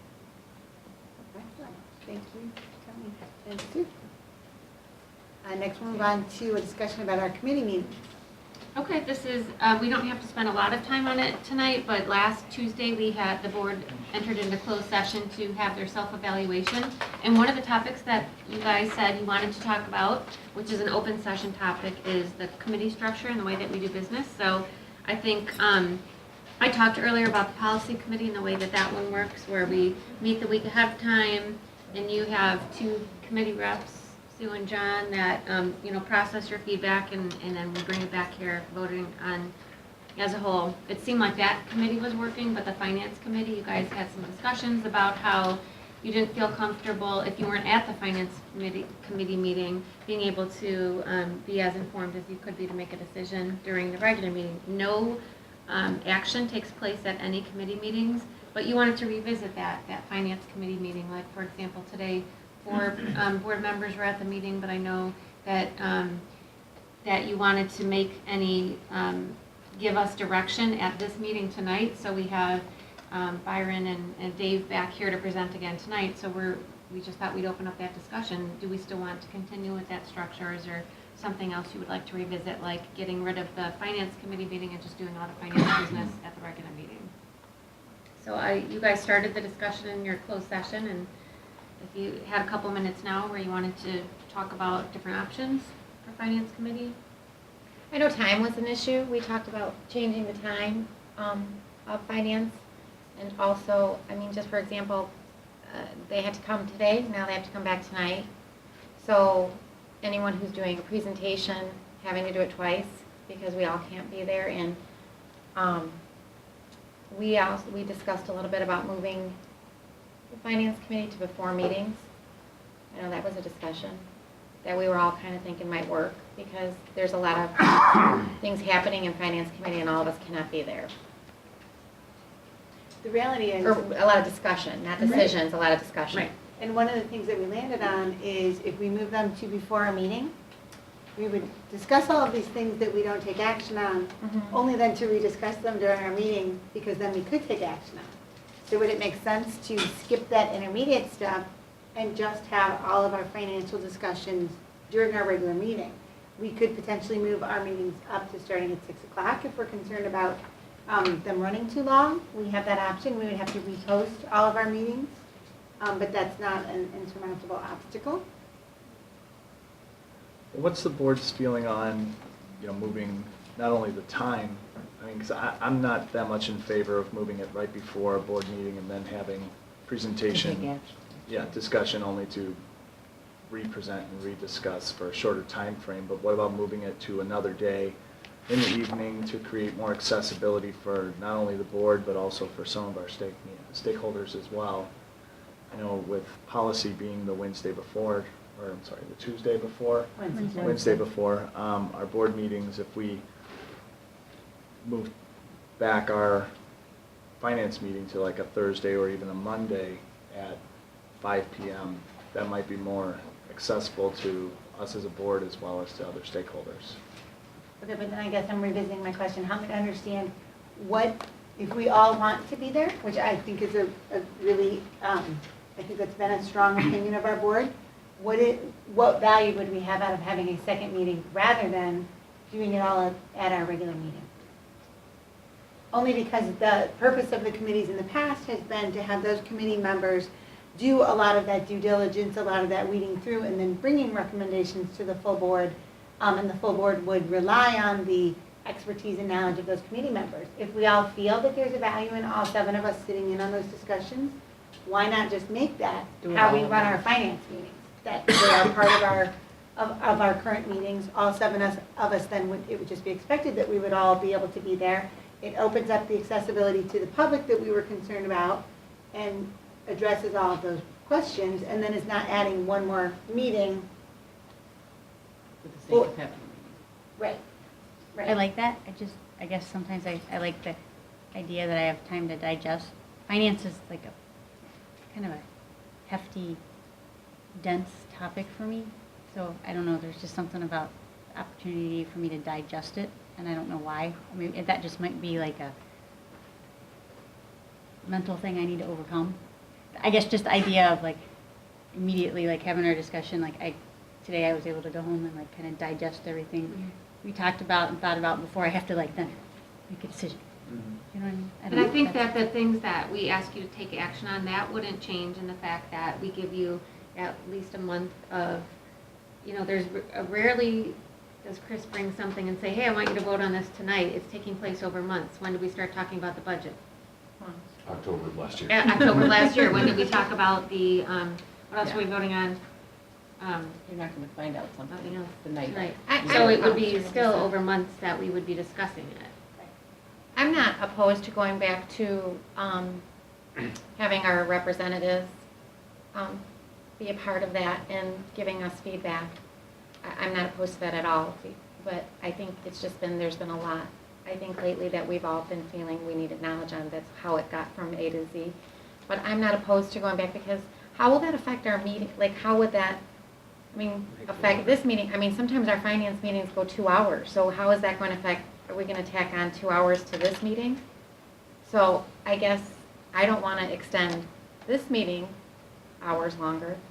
So I'm comfortable going, even if it's changing the time, but I'm comfortable if our reps, Jason and Kathy, were to, fill me in on what we need to do. And if it's a hot topic or it's a topic I need to know more about, or it's upcoming for discussion or a vote, then maybe we can adjust a meeting if it's a voting meeting. I don't. Fair comment? And that's the Anyone reason why I else? felt the need to come to the meetings recently, because of the maintenance facility and the capital. We haven't had horribly long finance meetings. No. And almost everything we've done lately at finance, if not everyone's been there, we have just repeated at our regular meeting. Right. It's not something I don't think we have to make a decision No, on tonight, but do we it's have something to? that like maybe we can think about, spend some time thinking about, and let's revisit at our next meeting. So we do need to decide on October what we want it to look like. So are we status quo in October? Do we have We any don't big have new to. topics coming in October? Never can tell. Right, but we have nothing on the docket. You can't We are predict the slated to future. talk about the maintenance facility. We are slated to come to a consensus on our capital projects for the advisory question, and we have adopted the budget. So other than something that maybe we weren't anticipating, all of the anticipated big topics will have taken place. Am I correct? Yeah, well, yeah, the authorization for next year's budget will likely come in the next month. Thanks, Tony. Yes. 2020. But again, that is what, as Dr. Hitchens mentioned, that is one of those things we are talking about. The in 3 next months big anyway. finance topic will be the 2014 tax levy, which you have to start doing something with by November. October would probably be a preview. Right. Never ends. So it's a question of whether or not we would want to have a separate finance meeting in October, or whether you think that is something that the entire board will want to participate in. Stop laughing, Sam. And try, we have the option of trying next month as a combined meeting instead of a separate finance committee meeting. Which way are you guys leaning? Go ahead, Greg. I've chimed in on this since I got on this board, and I've been an advocate for having, if it is truly philosophically a committee of the whole, we should have it available that all board members, or have it at a time in which all board members can possibly get there, so make it as accessible to everybody.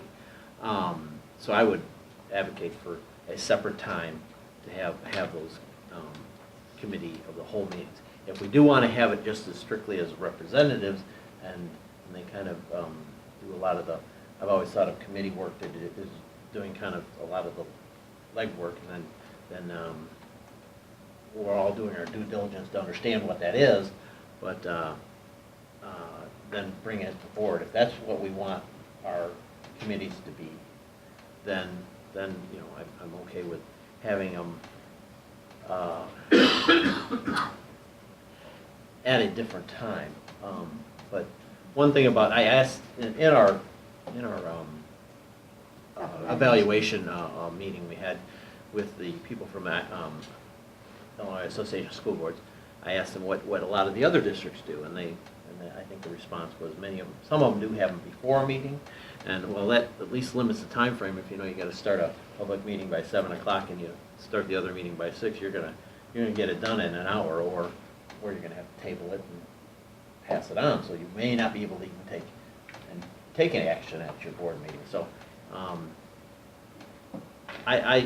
which way are you leaning? I would like to make it as accessible to everybody as possible, because I think that of the two items that we were also in our self-evaluation, we were explicitly reminded of what the purpose of our board is: to set policy and be fiscally responsible as an. I believe it was to hire and supervise. And our one job is to hire Okay. and supervise our superintendent. But this is our meeting. It's our Yes, meeting. exactly. So speaking from to do someone- business here. Right. So you know, if we want to just do our they're going to be longer meetings if we're going to. But you didn't really land on it, so what's your preference? I'd rather have the finance committee meeting at like 5 o'clock on another dime. On a different On night? another night. Okay. Tina, where are you landing on this? Before our regular meetings. John, where are you landing on Separate, so I have time to digest. this? Melanie? I'm with John, separate. Sleeping day, John? But I like the IDA evening, so I don't have to drive out from Oh, yes. Maysville in the middle of the day. Right. Yeah. Jason? Evening meeting, like the day before our board meeting, is my preference, like 5 o'clock on a Monday. So? I don't want the day before. So Then you camp. want more time if you're gonna, Yeah. or 2 meetings in a row is a little much for a, That's, yeah. okay. But that was just a day Jason What was about throwing that? out. You were Yeah. talking about a separate, What Yeah. about like Yes, the and later. 2 weeks before? Don't we have something usually then? Couldn't it be combined with? I think that's not like timely our enough. special, our Yeah. second Do you know what I Tuesday of the mean? month meeting, can we do finance? Can you do policy and finance on the same day, one in the afternoon, one in the evening? No. That's a whole lot of meetings. No. And those of us who go to both. Okay, But let do you me know see what if I'm I saying can, about that Tuesday? let me, Just throwing that out.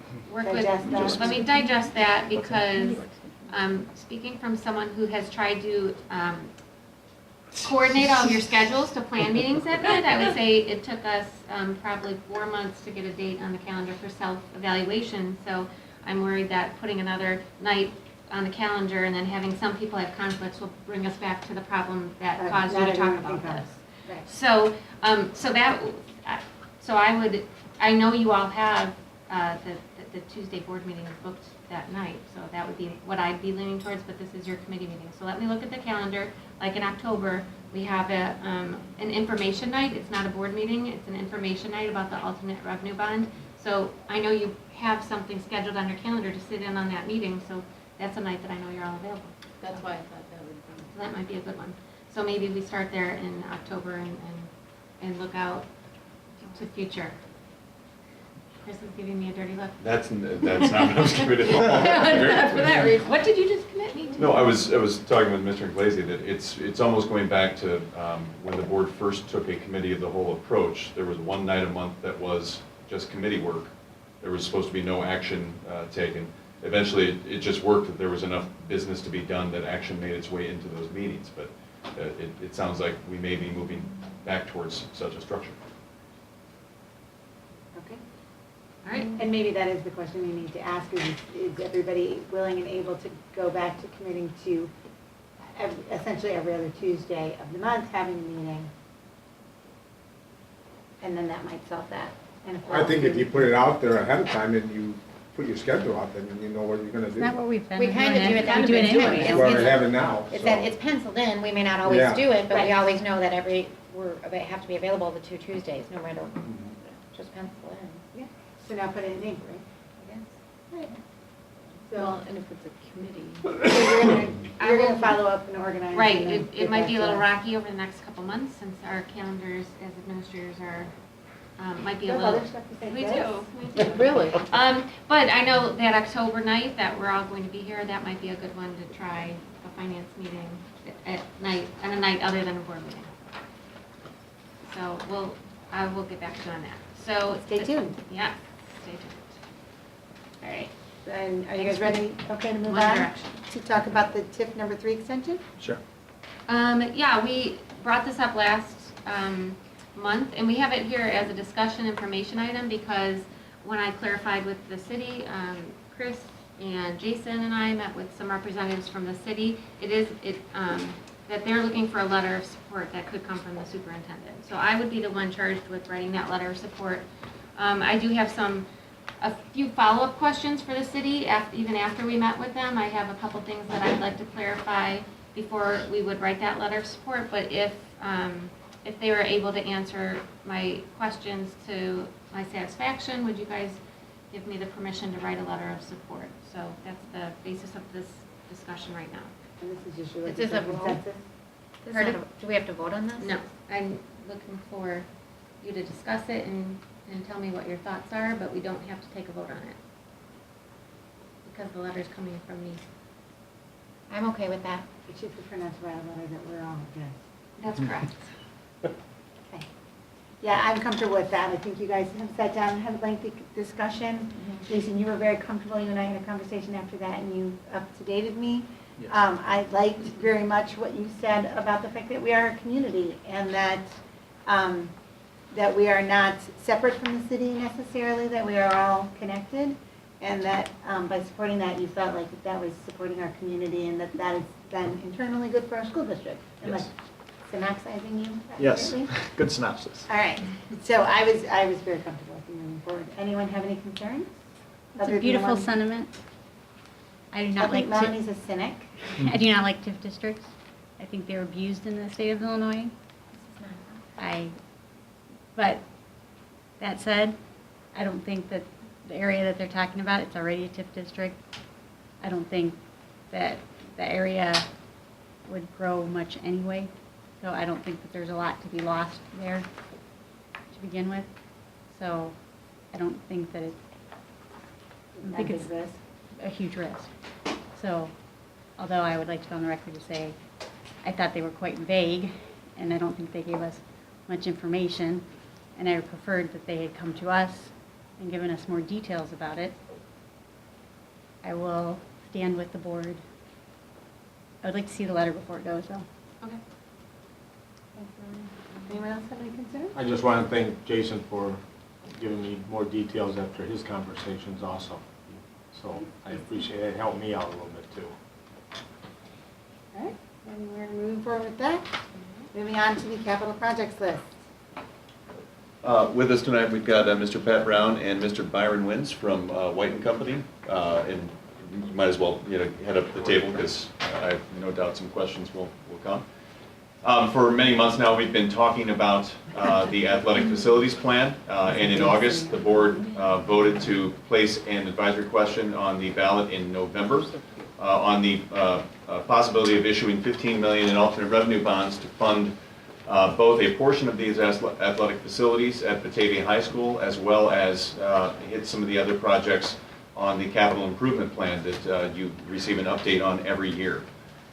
In August, it was we were directed to not only show the possibilities for the athletic fields that hit the area of the northern projects, as we were calling them, which included a full redo of the stadium, tennis courts, et cetera, but also to look at the highest usability projects. What projects would bring the most kids back on site at one time? And so we have done that. We discussed it today at Finance Committee. I know the administration recommended at that point that we were most in favor of what we're going to call option 2, which is the high usability projects. And we will get into the reasonings for this, but I wanted to let Mr. Brown and Mr. Wins discuss what they put into these plans and then see what questions you have.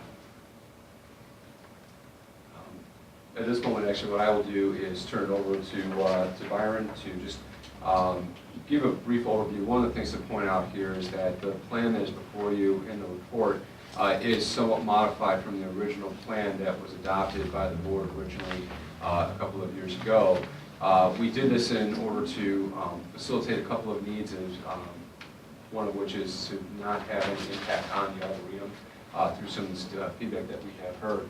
So with that, I'll turn it over just to talk a little bit about what some of the plan elements are that changed in their environment.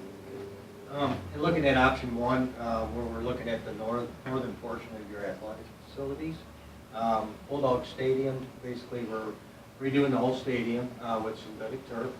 It'd be a new 8-lane track all the way around, fencing.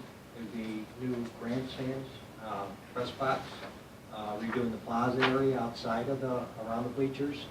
It was an expansion to your existing concessions and bathroom facilities. From there, we would also, with the relocation of the lighting to an 8-lane track, we would have to do new lighting. We would be doing major renovations to the varsity baseball field. It's in pretty poor shape, which I think most of you know. Irrigation, underdrain systems, and new outfield fencing.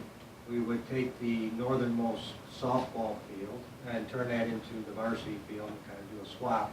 And that would be new dugouts, new fencing, new backstop, and that for the softball field. So then we would be, for the tennis courts, we'd be doing new lighting around the tennis courts.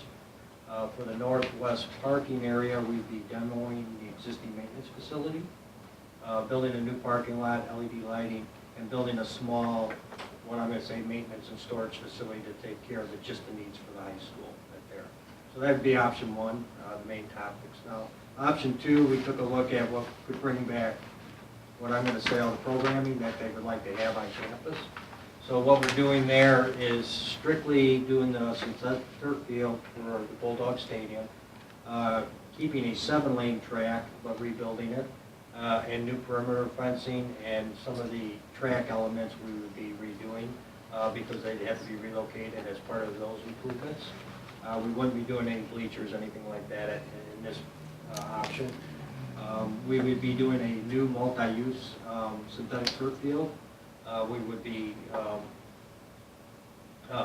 doing underground stormwater detention underneath that. There is an existing stormwater detention facility currently there, and we still need to provide for. That would be provided underneath that field along with the additional detention that would be required.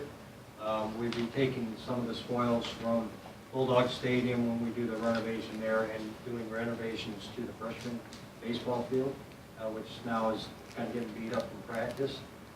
And then we're going to take the 2 softball fields, put in new backstops, and new dugouts in the northern one only, and that would be what we'd be doing mainly there. Replacing the infields right now, they're an aggregate limestone screening type. We'd be converting those to clay, more user-friendly for the softball field. So those are the main improvements that we're discussing there. That would bring back the programming that they need to bring all the elements back on campus to do the 2 multi-use fields. When we discussed it today, the administration felt comfortable recommending this second option, what we're calling the high usability, not only because of its effect on programming. I know Mr. Andrews is here and could answer the questions about what teams could come back and what he'd be able to do, but it also knocks off 2 of the highest priced items on that list, which leaves the ability of being able to fund the other projects on an annual or every other year if you want to save up some reserves a lot more feasible. If you don't do the second turf field with the larger, funding option that this alternate revenue bond provides, it's almost, $4.7 million to do that second turf field. That would take an awful lot of time to save up and build up reserves in order to be able to fund that. So we liked it both from its effect on student programming as well as its long-term financial effect. But a big concern is, and my concern is the bleachers. They're small, and we're taking them out in the second option. Right. They're too crowded. So, It's a student, I mean, the way I struggle with it is, are we going to please the students, or are we going to please the stakeholders? I think that the bleachers is not just for students. No, that's what I'm saying. I thought you were saying it was just for students. No, I'm no, like, no. The students get, the more Everyone's students, there. the more, you bring in all the fields, you're getting the students, the PE classes, the music programs, they're getting to use all the fields. Taxpayers are the ones who are sitting in the For 5 bleachers and nights. don't have anywhere to sit on Friday night or at the soccer games and. They're crowded, Yeah. they're Oh, no, getting they're old, 8-1. they're getting run down. Dave, The what is bleachers the percentage of students right now, players that are off campus? I don't know percentage, I have just numbers Okay. of, Just give me something. so you got 3 levels of soccer that are off-site in the fall, boys soccer. Say 75, and then you got three teams. Okay. On a given year, 20 to 25 per team. Marching band is 100. So right there's 175 students just in the fall that are off-site. Students or student athletes are off-site just in the fall. Then in the spring, you have girls soccer that's off-site as well. Then you also have lacrosse that is off-site. Then if you count any playoff runs for both soccer and for football, we go to Mooseheart. So then you're talking another 100+ athletes that would go when the weather gets bad. And if you went with option 2, all of them could be back on these fields? Yes. There'd be nobody off campus? In the rare event that we have 2 lower level contests at the same time, meaning we have a freshman football game on one turf field and a freshman soccer game on the auxiliary turf field, we may have to send one single team of soccer, which would be again 20 to 25 off-site. So you're talking that's a very rare occurrence, and it's a very small number compared to what we would now or in option 1. Okay. I asked this question at finance, but I'm just going to ask it again. In the architect's professional opinion, doing option 1 or option 2 does not prohibit doing the other one at a later date. No, like I mentioned earlier in the meeting earlier today, both these plans are working with the current master plan that was developed a couple of years ago. Does not change the initial concept. The second multi-use field is where we had it proposed. What it does change in option 2 is basically the freshman baseball field stays where it currently is. What it does is it does shorten the left field fence to about 275 feet. We are proposing a new fence for the outfield to go in conjunction with the multi-use field, and leaving what I'm going to say, the right field open and available for to be striped to use for practice facilities and not impact that anymore. So we are trying to make the field still, what I'm going to say, useful for freshman baseball by putting a fence in left field and putting a little higher fence, so it is still a challenge for freshman baseball. Dave, and then something at finance just before I left today. You had said that if we went with option 1 and fixed up varsity baseball field, then there would be no practices allowed on that field. Right, I was going to ask you to enumerate on that. So then what would that do with numbers? That would be bad. How bad? Wait, I'm sorry. Because Could you repeat that? No football. Dave, could you repeat what I'm we sorry. would lose by Sure. doing option 1 again, Sure. so everyone understands? If you do option 1, you're putting $500,000 on the varsity baseball field. Right. That's this. You're not going to practice football on a $500,000 facility. You're just going to tear it up and ruin it. Right. And you're just going to waste that money. Okay. Okay? So you're not, that's a practice facility currently right now that we have, Mhm. that we would lose. what that does is you're getting the turf in the stadium, so you're replacing that practice facility with the turf in the stadium, which is a good thing. However, when you have competitions on the stadium, and we have 3 to 4 a week, with lower level soccer, lower level football, whatever, then that eliminates that practice facility. So then you're actually sending the kids back off site again. So you're really not gaining anything by doing option one as far as bringing the kids back onto the property. But if we did option one, are we gonna lose any more off property? Is what I'm trying to get at. Because even if you practice there or you practice somewhere else, I'm just wondering if more kids that are gonna go off campus. It wouldn't be more. Okay. It would not be more. All right. What I'm concerned about, and you're gonna have to help me on, and I brought up the water, because that's, water is not friendly. I'm sorry, it's not. And I'm just afraid that you do something to this area with this water, because even when we've had it, it's overflowed and just gone more than it's been retained. And you're gonna put this $4 million or whatever the cost is, $1 million turf out over it. I'm just trying to look at it not being damaged or anything. So I'm trying to get an assurance. How is this gonna work out? Isn't the $4 million for the, or underwater $3 million stormwater is for the detention? underwater detention? Right, but I'm just saying, when it gets, to me, water can find a way through anything and cause havoc. That's what I'm concerned about. So you've worked on other projects, Byron. Can you share your experience? We do a lot of projects similar to this. We have done stormwater detention underneath other fields. When they're engineered and designed, we do calculate what the high water elevations are and what goes into what I'm going to say the underground detention system. They are designed to overtop if we hit a 100-year event. They're sized to hold a 100-year stormwater event, which everybody probably is familiar with around here lately. So they will overtop. They won't overtop the field because the field's going to be actually on top of it, so to speak. The way they're engineered, though, they'll spill out and go out where they're currently being discharged to go towards Main Street and then over off into the Mooseheart property. So we're not changing the initial design that's currently there on where the stormwater water is going to go. But what we are doing is containing it on site, actually underneath the field, so the fields themselves will not flood the nuisance-type turf fields. And you've done this? Yes, Many many places. times.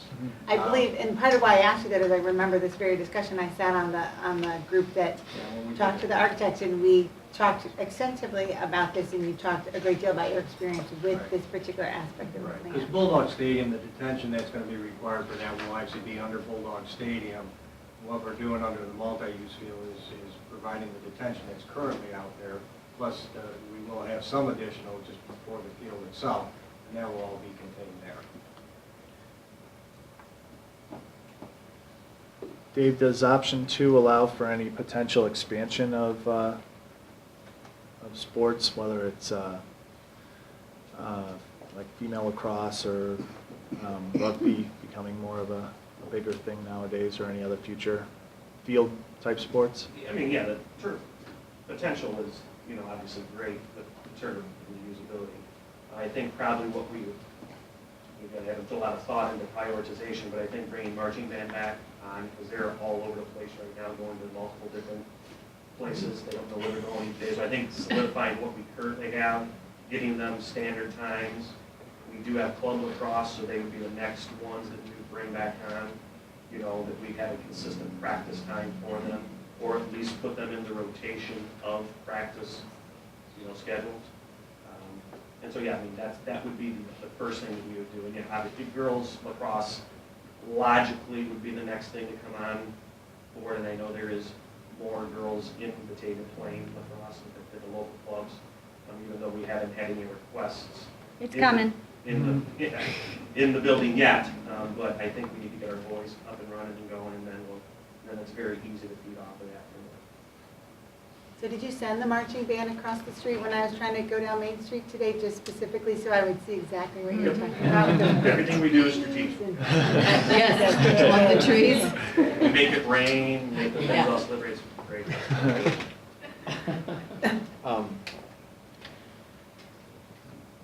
concerned about the bleachers, and obviously the minute we touch those, we have to make them ADA approved, because they're not now, and I imagine they're all grandfathered in as long as we don't touch them and loosen any bolts or anything on it. But the minute we do that, the one thing that jumps out, and I'll say the name of this community, Crystal Lake, jumps out. As, I guess that leads to the question, what impact or what say, maybe this is a question to the board in general, will the city have on this? Does this still fall again under the auspices of our construction and the ROE, particularly water retention and the issue of the bleachers and things like that? I want to make sure that, are we painting ourselves in a corner here? Well, regarding stormwater detention, we do have to permit that through the city of Batavia as a requirement. As you know, zoning is also a requirement. We're not changing the usage right now the way it currently is. Football field's already lit.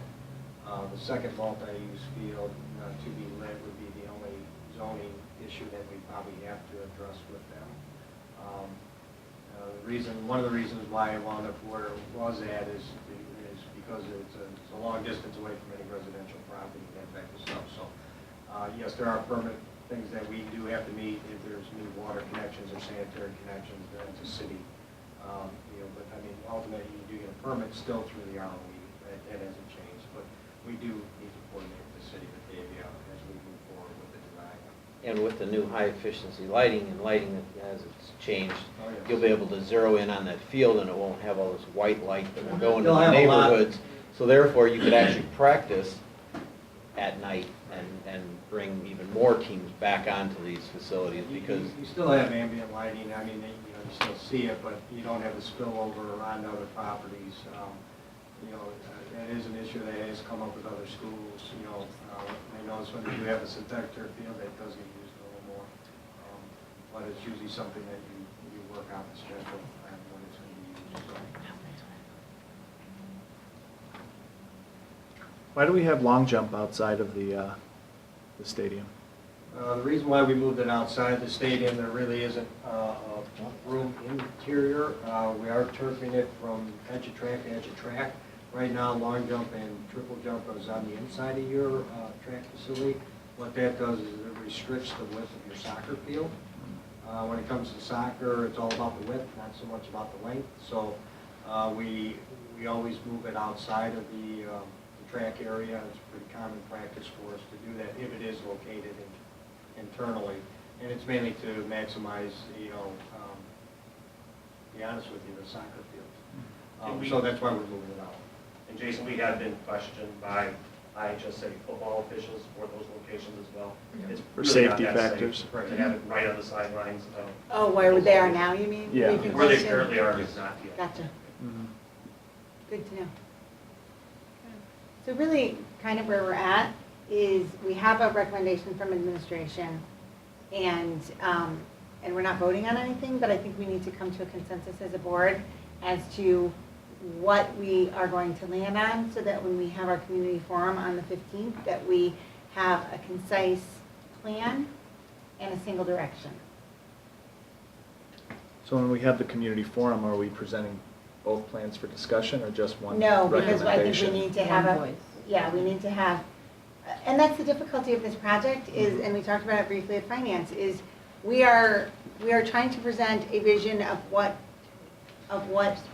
our plan has been within the scope of this potential advisory question. And as a board, we have to sort of second guess what the best use of all that would be and what we think that would be most in line with what our city would want if they decide they want us to move ahead. Right. Well, with that said, you want me to say what option I would want? Is that how you want to approach this? We can approach it, yes. I'm going to say, I understand the thing about getting the students back. I agree. But the cost is what's bothering me for the second term. And a few other things. I'd rather fix up the football stadium, get an 8-lane track, because I believe then you can do conferences and other things with the state than what you can do now.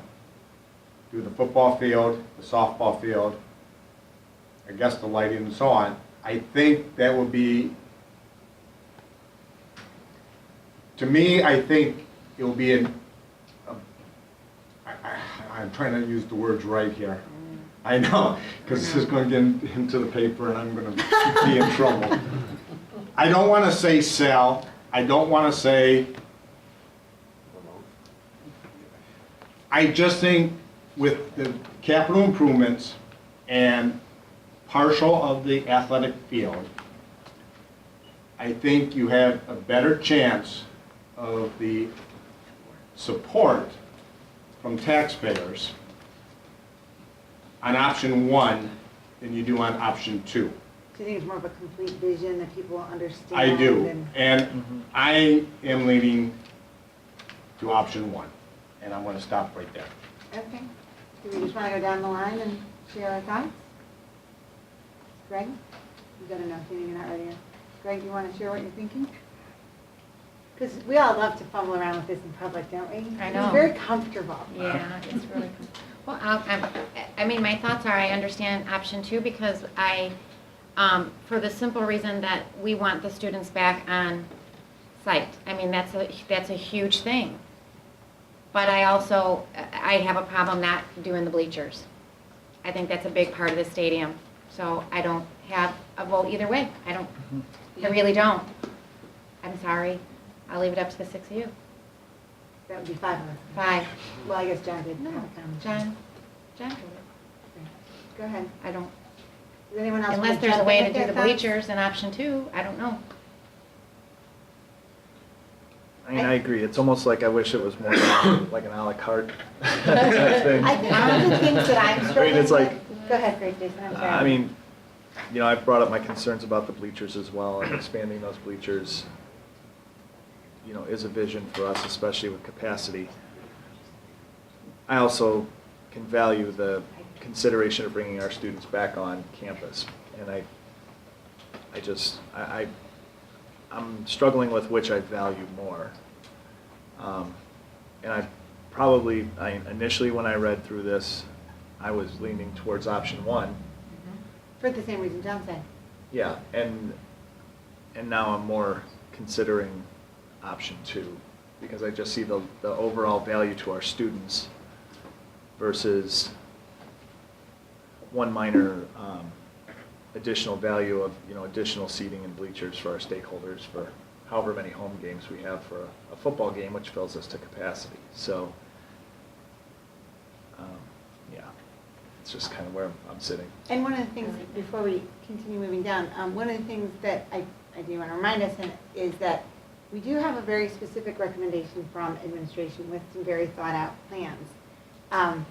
One of the things that I see this second plan doing, and I laugh because we keep talking about how none of these plans are fun. None of our capital improvements are fun ones. They're not glamorous, they're not shiny, they're very basic, they're about making our facilities better for the long term, and we're always talking about the long term. And so option 2 is really unexciting for somebody standing on the outside. I'm not an athlete, I don't have a marching band kid.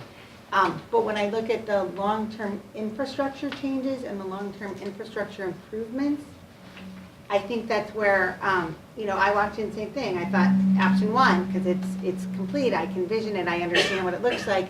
But when I look at reclaiming a big chunk of space that we're not using now, actually being able to have, Byron, how many, 3,000 hours you said? that you Yeah, can- usually on where we find that, for example, your competition field for Large Stadium probably gets used 400 to 500 hours a year for mainly competition. You don't practice on it because it just takes, you know, one night game on a Friday on a rain day and your field's shot and it's hard to get back. So we really try to limit the use of them. You know, you don't put band on them, pounding on it.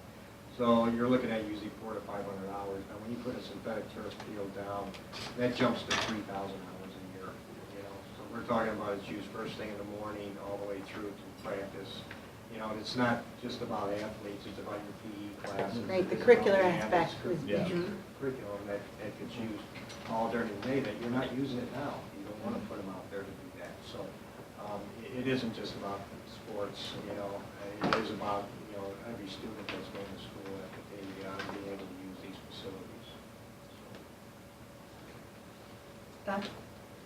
My thought was when I first read it, I was like with Tina, I read it and I'm like, this is ridiculous. This option 2 doesn't do anything with the bleachers, and this is a 7A school with a 4A stadium, and this is not acceptable, and I was kind of angry. And then I was like, option 2 didn't really, it's not exciting. It's like kind of boring. But then the more I like thought about it, and I'm like, and the more I talked to people, I talked to a lot of people this weekend. I talked to a group of, there's a big group of 5th and 6th grade moms whose girls play lacrosse who are really, really aiming to get a lacrosse club team in the next 3 or 4 years at that high school. And they've talked to some of the coaches, and they're telling them that they're going to run into a huge problem because there's no space for a lacrosse club team, because there's no space for the boys lacrosse club team that already exists, and things like that. And then I sat and I really listened today in the finance committee, and I thought about it, and it does make sense. And option 2 does deal kind of with the track problems without being a total Band-Aid, because I hate Band-Aids. Right. But it does deal with the track problems, and our conference is undergoing a pretty significant change next year, so maybe it doesn't need to be 8 lanes for a while. So, and I think that the bleachers and those things, it's more of a doable fundraising type. $1 million is a heck of a lot easier to fundraise than 4.5 million. Especially $4.5 million for an infrastructure change that nobody thinks Understands. is fun or exciting or pretty or whatever. So, and the idea that when I'm going to pick somebody up at the high school at 5 o'clock, and there's all these students coming across, and all these cars coming, and a fire truck going out on a call, and it's not a pretty sight. And Nobody wants to hit those trees. so, I have been sold on option 2, even though I hate that stadium. It's ugly, it's old, it's rickety, but I think some of the improvements that are made in option 2 will make it a little bit better. Okay, Sue, what are you thinking? That's a Yeah, heavy tell us sigh. what you're really thinking. When I first looked at it, I saw that there wasn't seating stadium and totally dismissed option 2 and closed my Chromebook and went, thank you, that was it. And then I started thinking about it. And I thought, like everybody else here, at this end of the table said, it's so easy to say, Dave, it's a lot easier to raise $1 million than it is $4 million, so. And as I brought up in finance last month, I would like to see the kids back on campus. I've also been driving down Main Street and seen kids crossing with the band and the trees and everything, and the big xylophones going across. And I think it's a danger, despite what some people think, to have all our students at different facilities around town. I think Batavia High School students belong at Batavia High School. I think we should make it a goal to get them back there. I also think there's a value in the fact that when you say, Dave, that our next group to bring back is marching band, I think that sends a strong message that this is not just about athletics. It It's is about not. all of our students, and when we talk about the curricular aspect of actually being able to go do PE on our field, I think that those are important aspects. It's very easy to get lost in just the athletic portion of it. This is not just about athletics. Good. What are you thinking? As much as I hate to see Lake Barshinger go, We'll make a little sign. yeah, it's probably, even thinking about it, every time I drive by it, I think It is about ugly, isn't it? liability issues, actually. Right. I think of mosquitoes, yes. And, you know, if it's a doable thing, and it would be nice to have another facility there and bring as many students back to show that we support all the different areas, obviously marching band and whatnot. So if we just can't seem to get across that street and get anything done there, I'd probably have to lean towards 2. So we're definitely landing on a consensus. Tina and John, do you guys have any final concerns, comments? I can go with go with what the board goes with. Right. So I believe we've landed on that we are supporting option 2, that we'd like to see documents prepared for our forum on the 15th, information prepared that we. 14th, by the way. 14th, October why am I landing on 14th. the 15th? I'm telling everyone to come on the Yeah. wrong day, when there's no one there. On October 14th, information prepared to help the public understand exactly what this project will look like moving forward. That's at the high school? Yes, if Dave approves it in school, did you approve it in school? The cafeteria, we wanted to make sure there's enough I was gonna space, say, so is there gonna be at the high school. room for people? Yeah, there's events at the DFAC that night, and there's volleyball game that night, but we'll take the cafeteria. so. Okay. Parking across the street. Right. With the marching band. Yeah, I guess one thing we can say, or John and I can discuss is, as a board, we really cannot go out and promote this. Right. And it is really up to the community, and I'm looking at Dave specifically, to get the word out because we know that there's a lot of the community who are not for this advisory question. We've heard quite a bit already of those who are not for it. So now we're gonna put it out there that we're not doing just one turf field, but we're doing 2. And you never hear as much from those who are for it. But I think, especially with this town meeting, or whatever we're calling it, coming up, the forum, this will be a great way for the word to be spread for those who are for this advisory question to be a part of, and why we came to this decision. And it would be really nice if we went to the advisory meeting, or to this forum, and we were not just beaten down the entire night. So it's an So information administration, night, please don't so. come and beat us up. Right. The second half of this report explained the process by which we will recommend the district-wide capital improvements. So we are not looking for your direction on the specific projects therein. But if you had any feedback on the criteria we used, that would be helpful for us, because that's what Mr. Brown is going to use when he prepares recommendations for us to bring to you. I'd just also like to go on the record, like I said in finance, and say I really, really appreciated Mr. Brown's little explanation of why we have to replace things before they actually die. Yeah, that was good. The run to Run to failure. failure. Run to versus- failure. That was very helpful for me. Second. People who lived through the Alice The boiler. Gustafson boiler issue, yes. Well, Pat, did you want to describe any of the projects that you're looking at as well, like for our other district assets? I don't want to make this all about our sports complex, but you want to kind of get a quick synopsis of the second half of this advisory question that we're presenting to the stakeholders? I think the only statement that I would make is that we did apply based upon the criteria that was spelled out within this document.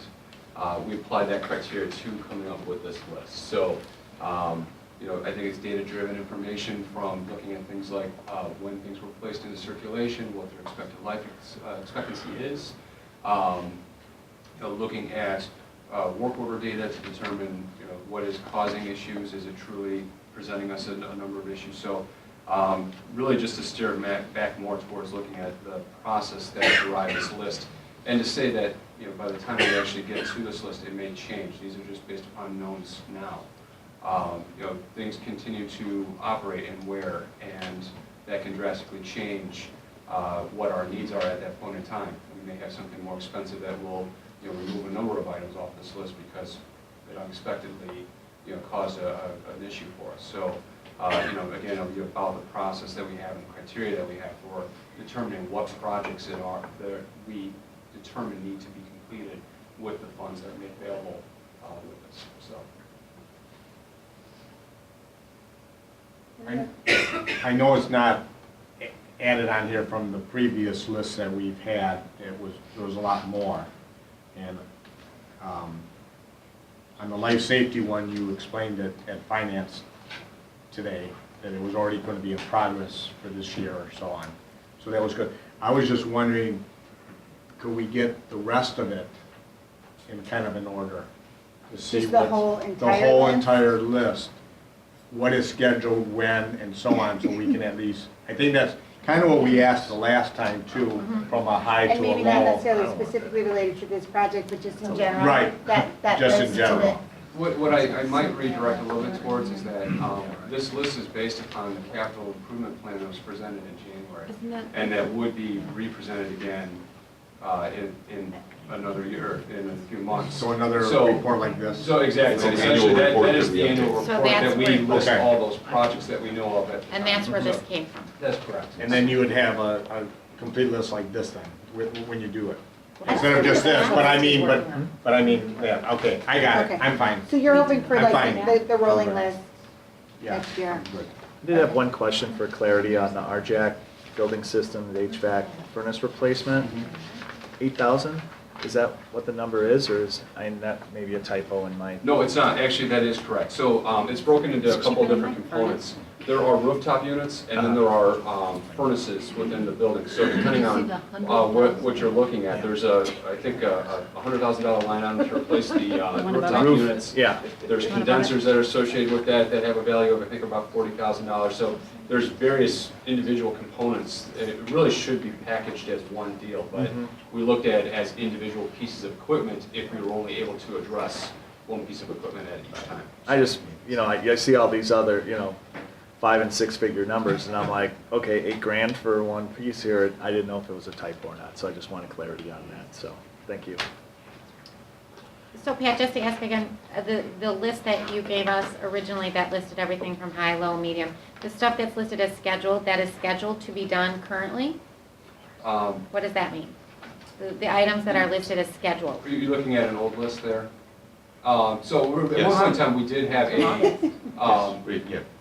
at one point in time, I was calling them out as scheduled, and what I was trying to identify was that these are items that we're using life cycle modeling to determine when they should be replaced. And that's why we gave it the title of scheduled. It didn't mean that it was actually scheduled to be completed on a particular day, or that we'd already procured the equipment and labor to do that work. I've since gone through to state that a number of those items that we deemed scheduled that were on that life cycle model, we looked back and said which ones are we consider the highest priority, whether it be because of their age, because of the amount of service that we need to put in to maintain their usefulness, things of that nature, and recategorize those and call them high priority items.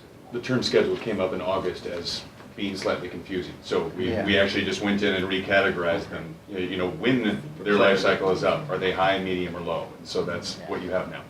That's what I appreciate. I think I had asked for that, and I appreciate that, putting it more in a format that immersing those scheduled items in there, so we know really when, A good picture. possibly, a good picture of where they fall in that whole scheme of things.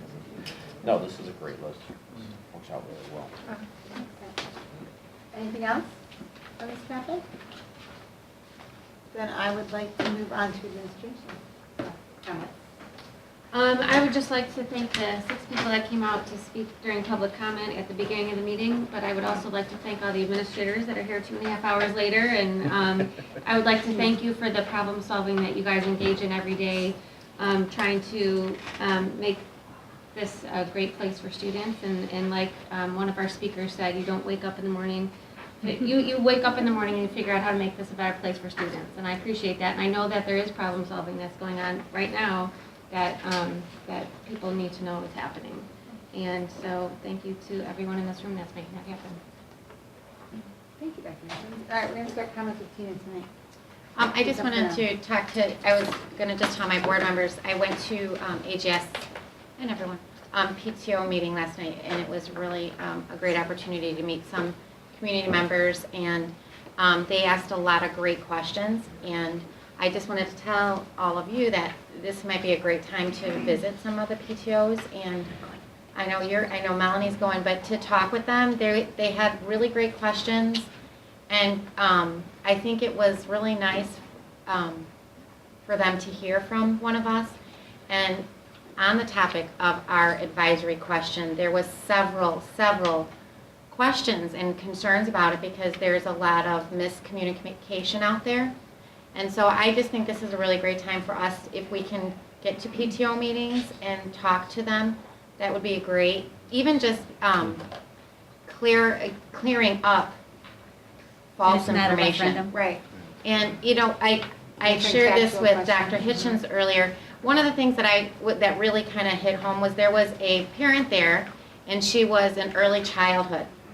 And she talked, and Dr. Wright was there also, and she said that, you know, being new to school and everything, she's unfortunately been exposed to a lot of the blogging that's going on out there. And she, you know, she is not familiar with all of the communication that's out there that's giving the right information. And so I just really kind of felt bad for her. I didn't feel bad for her, but I was happy to be there to clear up some of that, because this is what things written on the blogs are not true. We know a lot of it's not true, but that's where she was getting information from.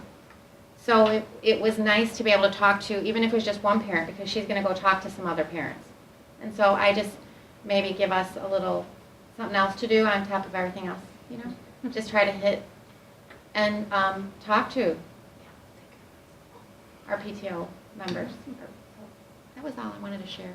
It was a good meeting. It was nice to meet people. Thanks, Tina. Ray. Oh, thank you. Forgot we're mixing up on tonight. Oh, okay. Throwing the curveball in. As a delegate to the Illinois Association of School Board, our meeting will be in November as we go down to the conference. Again, we got a packet that has basically positions and resolutions that have been brought forward to the list of delegates, and if you have any opinions or information or anything you want to share with me, or you want to read through it, got some late reading there you might want to do on a boring night, but I'll take your feedback and you know, positions where we may feel very strong about it one way or another, and I guess I'll plan on being the representative again, the delegate. You do a good job. Really glad you're your office. Thank you, Mr. Hodge. Greg. You guys are Serving so well. We're being educated. Sue. I don't have a lot.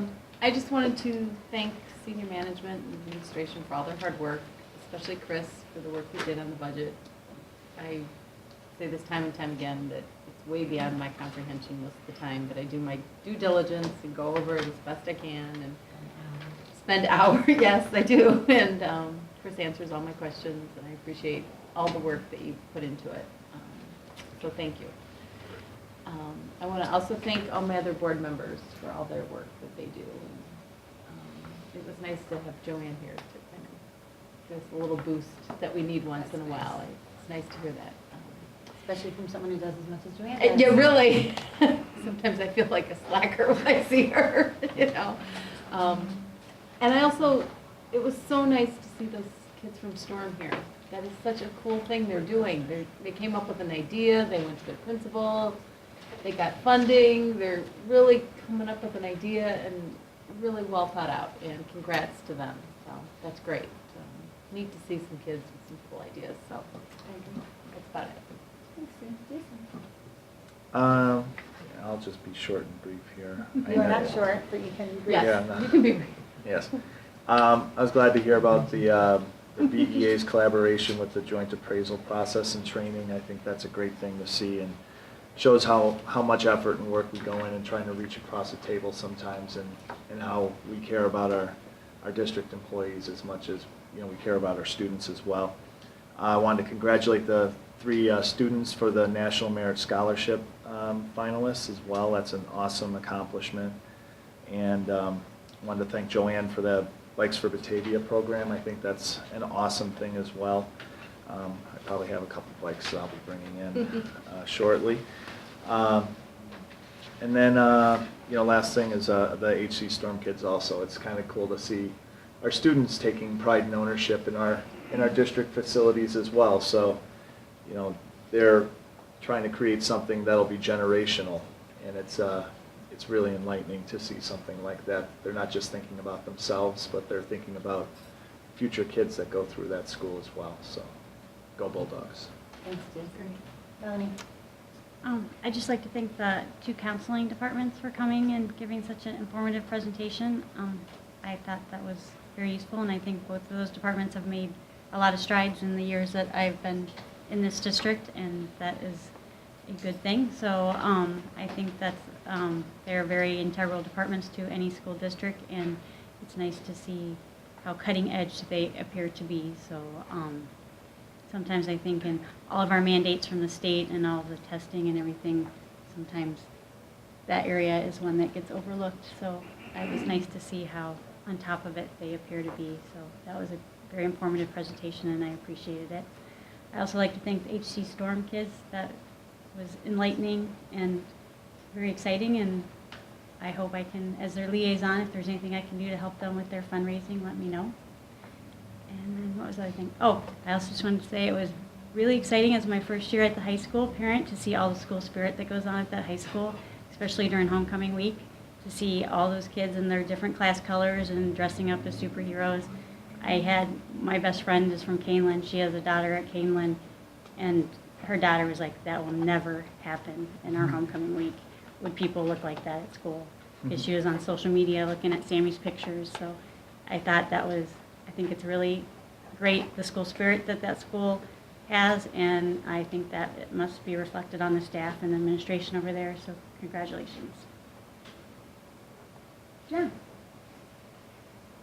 I have my statements. As always, I want to thank everyone that came out to the different meetings, speak or write to us via emails or phone calls or in person. And I just wanted to make sure that they are heard, we listen, we get everything that is sent, and someone from administration or our board president will respond in a timely manner.